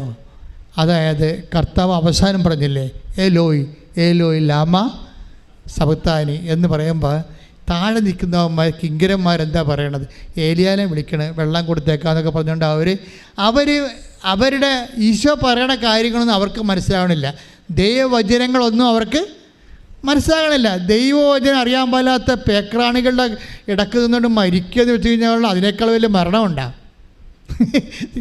യേശുവിൻ്റെ മരണത്തിൻ്റെ പീഡാനുഭവത്തിൻ്റെ അവസാനത്തെ ഘട്ടമെന്നൊക്കെ പറയണത് വല്ലാത്തൊരു ഘട്ടമാണ്. വിശ്വാസമില്ലാത്ത ജനത്തിൻ്റെ നടുക്ക് നിന്ന് മരിക്കുക എന്നുള്ളത്. അവിടെ അമ്മ മാത്രമേ ഉള്ളൂ യേശുവിനെ. വിശ്വാസമില്ലാത്ത ഇടത്ത് നിന്നുകൊണ്ട് തൻ്റെ ദൗത്യം പൂർത്തിയാക്കി പിതാവിൻ്റെ ഇടയ്ക്ക് പോകുമ്പോൾ തൻ്റെ ദൗത്യം പൂർത്തിയാക്കി ആ വിശ്വാസമില്ലാത്ത ജനങ്ങളുടെ മുമ്പിൽ നിൽക്കുന്ന മറ്റൊരാളാണ് മാതൃക. ഇതാ നിൻ്റെ അമ്മ. കൈയടിച്ച് കർത്താവ് ഹല്ലേലൂയ ഹല്ലേലൂയ ഹല്ലേലൂയ മാതൃകയാക്കി തന്നതിന് നന്ദി പറയുന്നു. ഹല്ലേലൂയ.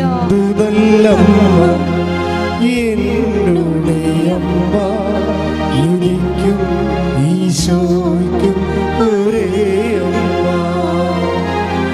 എന്തു നല്ലമ്മ എന്നുടെ അമ്മ, എനിക്കും ഈശോയ്ക്കും ഒരേ അമ്മ. അത് കഴിഞ്ഞിട്ട് ഈശോ പറയുന്നൊരു വാക്കുണ്ട്. എന്താണ്? പിതാവേ, അവർ ചെയ്യുന്നത് എന്താണെന്ന് അവരറിയുന്നില്ല, അവരോട് ക്ഷമിക്കണമേ. അപ്പോൾ ഇത് നമ്മളെയൊക്കെ ഇപ്പം ഇത്രയും നാളൊക്കെ പറഞ്ഞിരിക്കുന്നത് മുഴുവനും എന്താ പറഞ്ഞിരിക്കണത്?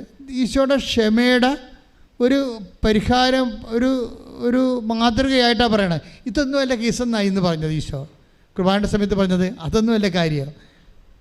ക്ഷമിക്കാൻ ആർക്കും കഴിയും, അതല്ല പ്രശ്നം. അതായത് അണ്ടർസ്റ്റാൻഡിങ് ലവ്. അതായത് ഇപ്പം ഇതിൻ്റെ അകത്ത് വന്നിരിക്കുന്ന അണ്ടർസ്റ്റാൻഡിങ് ലവ് ആണെന്നാണ് പറയണത്. അത് മനസ്സിലാക്കുന്ന സ്നേഹം. നമ്മളെ വെറുക്കുന്നവരെ മനസ്സിലാക്കുന്ന ഒരു സ്നേഹമുണ്ട്.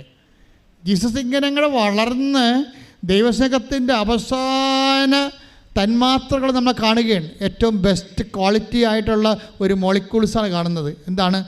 Understanding love. ദൈവത്തിൻ്റെ സ്നേഹത്തിൻ്റെ അണ്ടർസ്റ്റാൻഡിങ് ലവ്. അല്ലെങ്കിൽ ഈശോ അണ്ടർസ്റ്റാൻഡിങ് ലവിൻ്റെ ആളാണ്. അവർ ഗോതമ്പ് തിരുമ്മി തിന്നപ്പോൾ നാട്ടുകാർ വന്ന് ഈശ്വരൻ്റെ കഴുത്തെ കയറിയപ്പോൾ ഈശോ പറഞ്ഞ് അത് കഥയൊന്നുമില്ല. ദാവീദ് അനുചരന്മാരുമൊക്കെ വിശന്നപ്പോൾ മനുഷ്യൻ പല കാര്യങ്ങളും ചെയ്യും, അതൊന്നും പാപത്തിൽ കൂട്ടണ്ടെന്ന് പറഞ്ഞു. എന്തൊരു വർത്തമാനമാണ് പറഞ്ഞത്! വിശക്കുമ്പോഴേ മനുഷ്യൻ പല കാര്യങ്ങളും ചെയ്യും, അതൊന്നും പാപത്തിൻ്റെ പട്ടികപ്പെടുത്തേണ്ടെന്ന്. എന്നിട്ട് പിന്നെ ഈശോ എന്നോട് പറഞ്ഞത് ആന്തരിക സൗഖ്യത ആണ് അണ്ടർസ്റ്റാൻഡിങ്ങിൻ്റെ ഏറ്റവും വലിയ സൗഖ്യം എന്ന് പറയുന്നത്. അപ്പോൾ അണ്ടർസ്റ്റാൻഡിങ്, ആന്തരിക സൗഖ്യം വന്നതിന് ശേഷമാണല്ല ആൾക്കാർക്ക് അണ്ടർസ്റ്റാൻഡിങ് കൂടിയത്. നിങ്ങൾക്ക് ആന്തരിക സൗഖ്യം എന്താണെന്ന് അറിയാവുന്ന അറിയത്തില്ല. ആന്തരിക സൗഖ്യ കാലത്താണ് ഇപ്പോൾ ഒരു മനുഷ്യൻ, അവിശ്വാസിയായ ഭർത്താവ് ഭാര്യ മുഖേന വിശുദ്ധീകരിക്കപ്പെടുന്നു. അവിശ്വാസിയായ ഭർത്താവ് ഭാര്യ മുഖേന വിശുദ്ധീകരിക്കപ്പെടുന്നു. അവിശ്വാസിയായ ഭാര്യ ഭർത്താവ് മുഖേന വിശുദ്ധീകരിക്കപ്പെടുന്നു. അപ്പോൾ ദൈവത്തിൻ്റെ ഉദ്ദേശം എന്താണ്? വിശുദ്ധീകരിക്കുകയാണ്. അത് ചിലപ്പോൾ എന്തു ചെയ്യും? നിൻ്റെ ഭർത്താവിനെ അവിശ്വാസിയാക്കും. അതൊക്കെ ദൈവത്തിൻ്റെ പ്രവർത്തനങ്ങളുടെ ഭാഗമാണ്. നിൻ്റെ ഭർത്താവ് പള്ളിയിൽ പോകുന്നില്ല, നിൻ്റെ ഭർത്താവ് നിൻ്റെ ഒരു രീതി അനുസരിച്ചിട്ട് പെരുമാറുന്നില്ല, നിൻ്റെ താല്പര്യം അനുസരിച്ച് പെരുമാറുന്നില്ല, നിൻ്റെ ഭാര്യ നിനക്ക് അനുസരണ വിധേയമായിട്ട് പെരുമാറുന്നില്ല എന്ന് വെച്ചാൽ ദൈവം എൻ്റെ ഭാര്യ എന്നോട് മര്യാദയ്ക്ക് പെരുമാറണില്ല കർത്താവേ, എന്നോട് അവളോടൊന്ന് മര്യാദയ്ക്ക് നേരെയാകാൻ പറയാൻ പറഞ്ഞാൽ കർത്താവ് എൻ്റെ ഒരു കേൾവിയുടെ രീതി വേറെയാണ്. പണ്ട് എന്താ പറഞ്ഞത്? അവിശ്വാസിയായ ഭർത്താവ് ഭാര്യ മുഖേന വിശുദ്ധീകരിക്കപ്പെടുന്നു, അവിശ്വാസിയായ ഭാര്യ ഭർത്താവ് മുഖേന വിശുദ്ധീകരിക്കപ്പെടുന്നു. അപ്പോൾ ഇതിനകത്ത് ഏതെങ്കിലും ഒരാൾക്ക് ഇരയായിട്ടുള്ള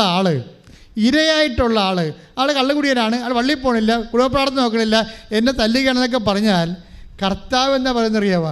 അവനൊന്ന് മനസാന്തപ്പെടുത്താൻ പറഞ്ഞാൽ കർത്താവ് പെട്ടെന്ന് ആ പ്രാർത്ഥന കേൾക്കത്തില്ല. കാരണം എന്താ കാര്യം? കർത്താവിൻ്റെ ലക്ഷ്യം നിൻ്റെ വിശുദ്ധീകരണമാണ്. പിടിയിട്ടിയാ? ഇനിയെങ്കിലും ഓർക്കണം, നിൻ്റെ വിശുദ്ധീകരണമാണ്. അവൻ ദൈവം ട്രാൻസ്പോർട്ട് ചെയ്യണത് അവനിവിടെ കള്ളുകുടിയാനല്ലാത്തതായിട്ട് മാറിയാൽ നിനക്കെന്താ പറ്റണത്? ഒരു സാരിയ കമ്മല കൂടുതൽ മേടിക്കുക, അത്രേ ഉള്ളൂ. അതിട്ടുകൊണ്ട് ഇത്ര നാൾ നീ നടക്കും?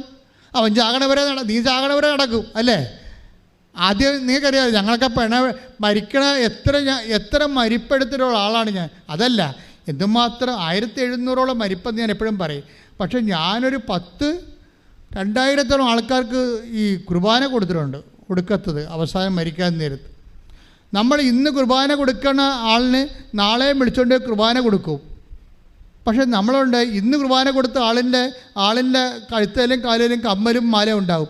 നാളെ കുർബാന കൊടുക്കാൻ ചെല്ലുമ്പോൾ കാണാനില്ല. മക്കളടിച്ച് മാറ്റിയാടി. ഒറ്റ ദിവസം കൊണ്ട് അവരടിച്ച് മാറ്റി. അവർക്കറിയാം അമ്മ ചാവുമെന്നറിയാം. ഇത്രയേ ഉള്ളൂ മക്കളെ, കെട്ടിപ്പിടിച്ചിട്ട് കാര്യമൊന്നുമില്ല. ഒറ്റ ദിവസം കൊണ്ട് അവളാടിയൊക്കെ എല്ലാം മാലയും കമ്മലൊക്കെ അടിച്ചു മാറ്റിയില്ലേ? ഇത്രയേ ഉള്ളൂ കാര്യം. മൂത്തവൾ അടിക്കുമോ എന്ന് ഇളയവൾക്ക് സംശയം, ഇളയവൾ അടിക്കുമോ എന്ന് അവൾ നടുവത്ത് സംശയം. ഇനി അവർ തപ്പി നോക്കി അരഞ്ഞമ്മ എല്ലാം കാലിലും കഴുത്തിലും മാറിക്കഴിയുമ്പോൾ പിന്നെ അരഞ്ഞാനും തപ്പി ഉടുകുടിയും കൊണ്ടുപോകും. ഇതല്ലേ സംഭവം?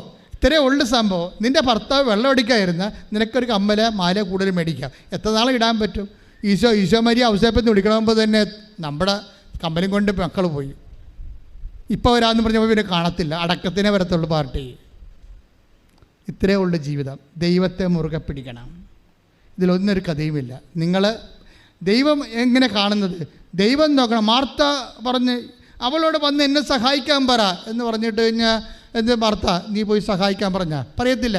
ദൈവത്തിനൊരു കുഴപ്പമുണ്ടോ വെച്ച് കഴിഞ്ഞാൽ നമ്മൾ പറയുന്നവൻ്റെ അപ്പുറമല്ല പ്രാർത്ഥനയല്ല കേൾക്കണത്, പറയാത്തവൻ്റെ പ്രാർത്ഥന കേൾക്കണത്. നിങ്ങൾക്ക് മനസ്സിലായില്ലേ? മാർത്ത ഈശോയോട് പറഞ്ഞ് മറിയം നിൻ്റെ കൂടെ തന്നെ ഇരുന്ന് വായിക്കണം കണ്ടില്ലേ, അവളോട് വന്ന് എന്നെ സഹായിക്കാൻ പറ. അപ്പോഴേ ഈശോ മറിയത്തിനോടെല്ലാം ഒന്നും പറഞ്ഞില്ല. നീ പോയി സഹായിക്കാൻ പറഞ്ഞില്ല. എന്ത് പറഞ്ഞ്? മാർത്ത നീ ചെയ്യാനുള്ള ജോലി പെട്ടെന്ന് ചമ്മന്തി അരച്ചിട്ട് മര്യാദക്ക് വന്ന് ഇവിടെ ഇരുന്ന് അവൾ ചെയ്യണ പോലെ ചെയ്യാൻ പറഞ്ഞു. പണിയായില്ല, വല്ല പണിയാണ്. പ്രാർത്ഥിക്കുമ്പോൾ സൂക്ഷിച്ചില്ലെങ്കിൽ പണിയാവും. കാര്യം എന്താണ്? ദൈവത്തോടാണ് നീ പ്രാർത്ഥിക്കണത്, മനുഷ്യനോടല്ല. അത് തന്നെയാണ് പറയണത്. ഭർത്താവ് വെള്ളമടിക്കാനാണ്, തോന്നിയവാസിയാണ്, വേറെ പെണ്ണുങ്ങളെ തോണ്ടണവരാണെന്ന് പറയുമ്പോൾ നിന്നോട് പറയുന്നത് എന്താണ്? അവൻ്റെ തോടലൊക്കെ ഉണ്ട്, അതെനിക്കറിയാം. നീ എന്നെ പറഞ്ഞ് പഠിപ്പിക്കേണ്ട കാര്യമില്ല. നീ കണ്ണാണ് മുമ്പ് ഞാൻ നീ പിള്ളേരെ കണ്ടുപിടിച്ചത്, ഞാൻ നേരത്തെ കണ്ടുപിടിച്ചാന്ന് പറയാം. അത് ശരിയല്ലേ സംഭവം? പക്ഷേ അവൻ്റെ അവിശ്വസ്തയുടെ കൂടെ നീ വിശ്വസ്തയോട് ജീവിക്കണത് നിൻ്റെ കൂദാശയോട് നീ കാണിക്കുന്ന ആത്മാർത്ഥതയാണ്. കൈയടിച്ച് കർത്താവിനോട്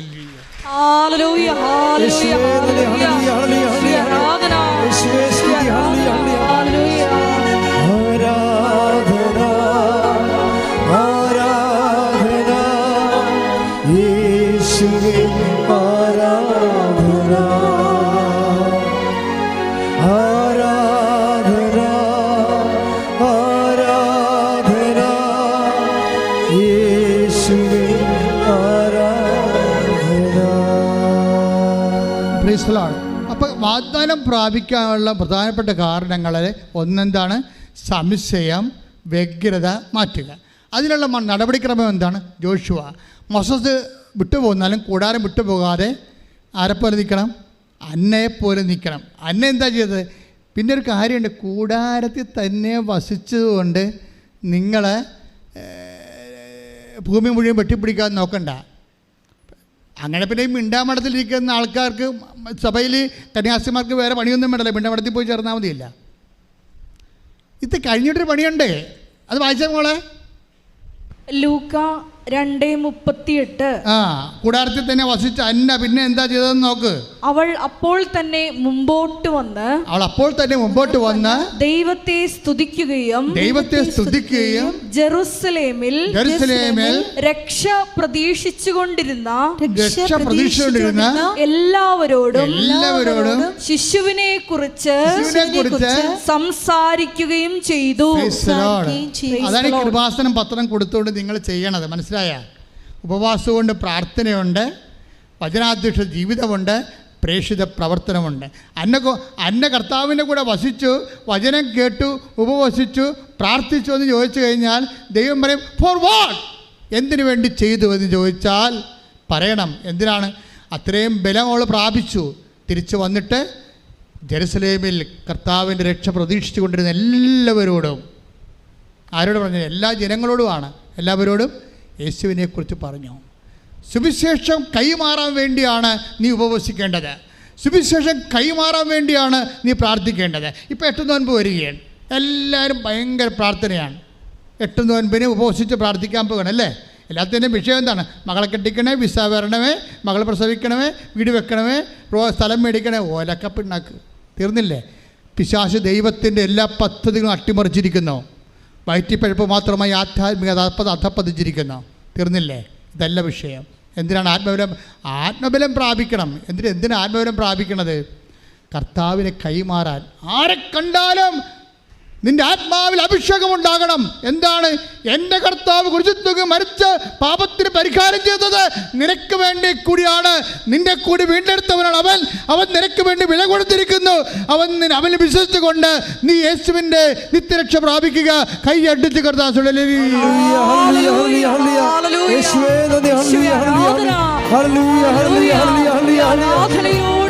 ഞങ്ങളെയും ഒരു മരിയൻ പോരാളികളാക്കി മാറ്റണമേ. സുവിശേഷം കൈമാറുവാൻ ഞങ്ങളെ ഉപകരണമാക്കണമേ. ഹല്ലേലൂയ. പ്രിയനേ സ്നേഹം ഓർക്കുന്നില്ലാരും, പാടി വാഴ്ത്തുന്നില്ലാരും. പ്രിയനേ സ്നേഹം ഓർക്കുന്നില്ലാരും.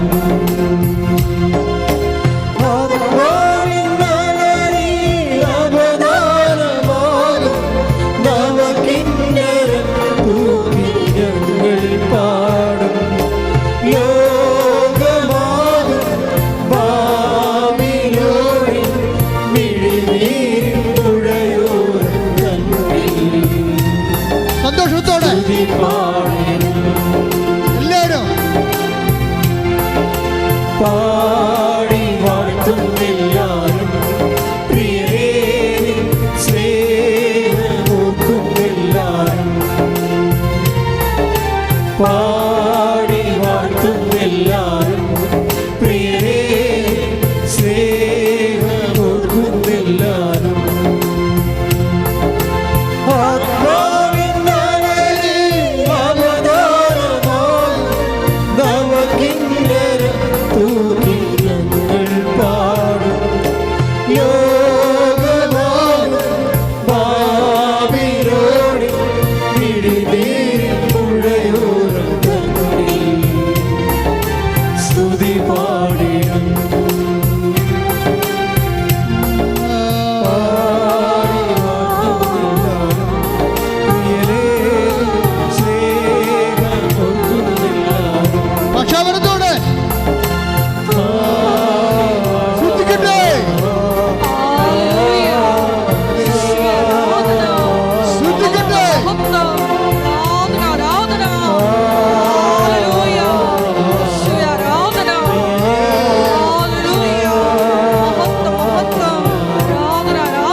അഭിഷേകത്തിന് സമയമാണ്. ഇതേ പാട്ട് തന്നെ നമ്മൾ വീണ്ടും പാടുമ്പോഴൊക്കെ നിങ്ങൾ ശ്രദ്ധിച്ചുകൊണ്ടിരിക്കണം. ശ്രദ്ധിക്കുമ്പോഴൊക്കെ എൻ്റെ മക്കളെ അടിപ്പട പോലെ പൈതാക്കള ദൈവികമായ കരുത്ത്, കൃപ, അമ്മമാതാവിൻ്റെ മധ്യസ്ഥതയിൽ, വിശുദ്ധന്മാരുടെ നിത്യമധ്യസ്ഥതയിൽ നമ്മളിലേക്ക് ആവശിച്ചുകൊണ്ട് ദൈവം നമ്മളിൽ അംഗീകാരം മുദ്ര ചാർത്തിക്കൊണ്ട് ദൈവത്തിൻ്റെ നാമത്തിൽ ഉടമ്പടിയെ സ്വീകരിക്കുന്ന വലിയ തീജ്വാലകൾ അഭിഷേകമായി ലഭിക്കാൻ, അതിലൂടെ നമ്മൾ സൗഖ്യപ്പെടാൻ വേണ്ടി സൗഖ്യം ഇല്ലാത്ത എല്ലാ സ്ഥലങ്ങളിലും കൈകൾ വെച്ചുകൊണ്ട് അതിശക്തമായി സ്തുതിക്കട്ടെ. ശരീരത്തിൽ സൗഖ്യമില്ലാത്ത എല്ലാ സ്ഥലങ്ങളിലും നിങ്ങളുടെ കൈകൾ വെച്ചുകൊണ്ട് അതിശക്തമായി സ്തുതിക്കട്ടെ. ഉന്നതമായ നാമത്തിൽ പ്രാർത്ഥിക്കുന്നു. മാർഗരോഗങ്ങള്, തിരവേദികള് ദൈവനാമത്തില് മാറിപ്പോകട്ടെ. കിഡ്നി രോഗങ്ങള്, ഹൃദരോഗങ്ങള്, ഹൃദയരോഗങ്ങള്, ക്യാൻസർ രോഗങ്ങള് കർത്താവേ നിന്റെ ഉൾക്കട നൽകുന്ന വിശുദ്ധമായ രക്തത്താൽ ഓരോ മക്കളുടെയും അടിമുടി കർത്താവേ കഴുകണമെന്ന് പ്രാർത്ഥിക്കുന്നു. യേശുവിന്റെ നാമത്തില് മാർഗരോഗങ്ങള് മാറിപ്പോകട്ടെ, ശുദ്ധിക്കട്ടെ.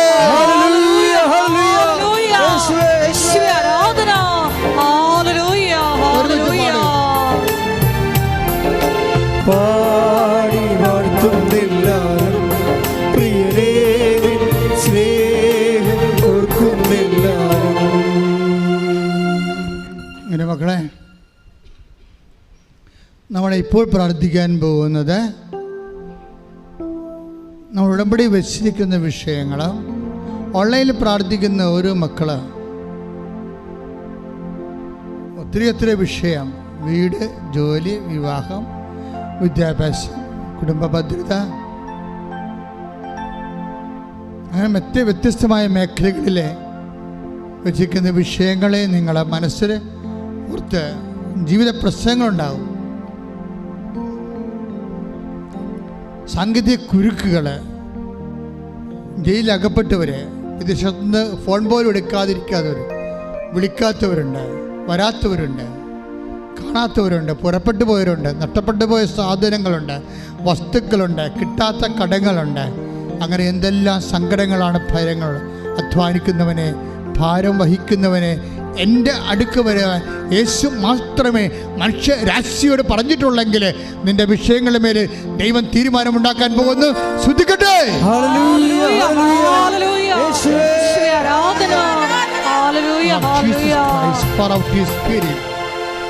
പാടിക്കൊള്ളുക, ശ്രദ്ധിക്കട്ടെ. ഹല്ലേലൂയ ഹല്ലേലൂയ ഹല്ലേലൂയ ഹല്ലേലൂയ ഹല്ലേലൂയ. പാടി വാഴ്ത്തുന്നെല്ലാരും പ്രിയരേ സ്നേഹം ഓർക്കുന്നെല്ലാരും. To Catholic Church. പാടി വാഴ്ത്തുന്നെല്ലാരും പ്രിയരേ സ്നേഹം ഓർക്കുന്നെല്ലാരും. Grace and peace.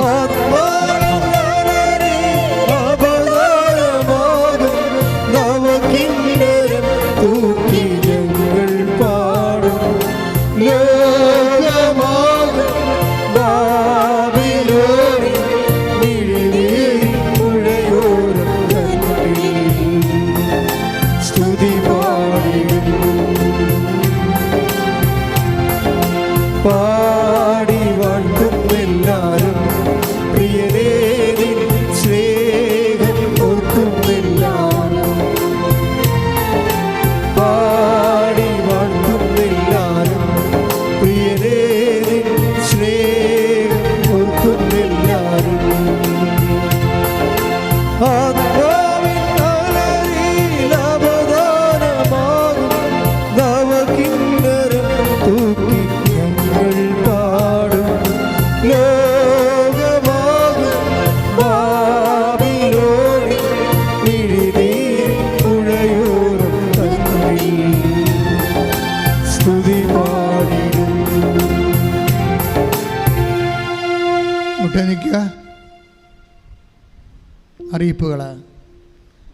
അറിയിപ്പുകൾക്ക് മുമ്പ് എൻ്റെ മക്കൾ മനസ്സിലെ ദിവ്യകൃപ ആരാധന കഴിഞ്ഞ് നിൽക്കുന്ന സമയമാണ്.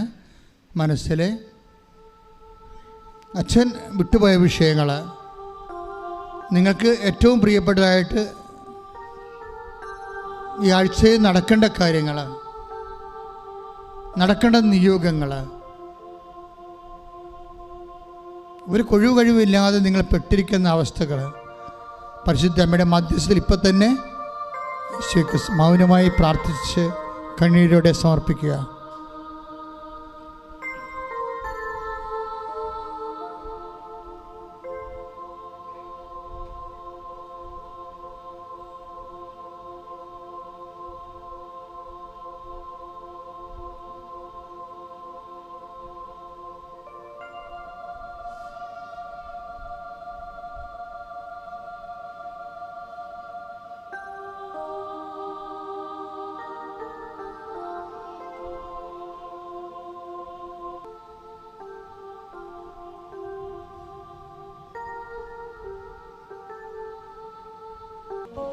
ഒരിക്കൽ കൂടി മരിയൻ ഉടമ്പടിയിൽ സമർപ്പിച്ചിരിക്കുന്ന എല്ലാ വിഷയങ്ങളും ദൈവമാതാവിൻ്റെ മധ്യസ്ഥയിൽ ദിവ്യകാരുണ്യ സന്നിധിയിൽ നമുക്ക് പ്രത്യേകം സമർപ്പിച്ച് പ്രാർത്ഥിക്കാം.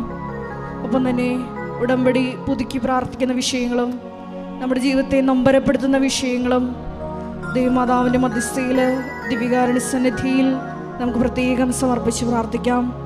നമ്മുടെ എല്ലാവരുടെയും കഴിവിനേക്കാൾ അപ്പുറത്ത് കർത്താവിൻ്റെ കൃപ കരുണ പ്രവർത്തിച്ച് എത്രയും വേഗം മരിയൻ പ്രത്യക്ഷീകരണത്തിൻ്റെ സാക്ഷികളാക്കി ഞങ്ങളെയും ഞങ്ങളുടെ കുടുംബത്തെയും ഉയർത്തണമേ എന്ന് പ്രാർത്ഥിച്ചുകൊണ്ട് ശിരസ് നമിച്ച് നമുക്ക് ദിവ്യകാരുണ്യനാഥൻ്റെ ആശീർവാദം സ്വീകരിക്കാം.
പരിശുദ്ധ പരമമാ ദിവ്യകാരുണ്യമേ,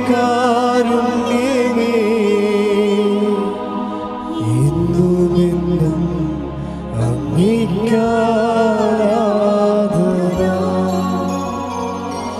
പരിശുദ്ധ പരമമാ ദിവ്യകാരുണ്യമേ, എന്നുമെന്നും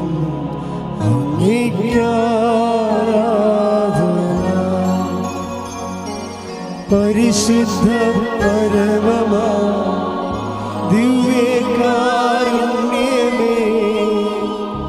എന്നുമെന്നും അങ്ങേക്കാരാധന.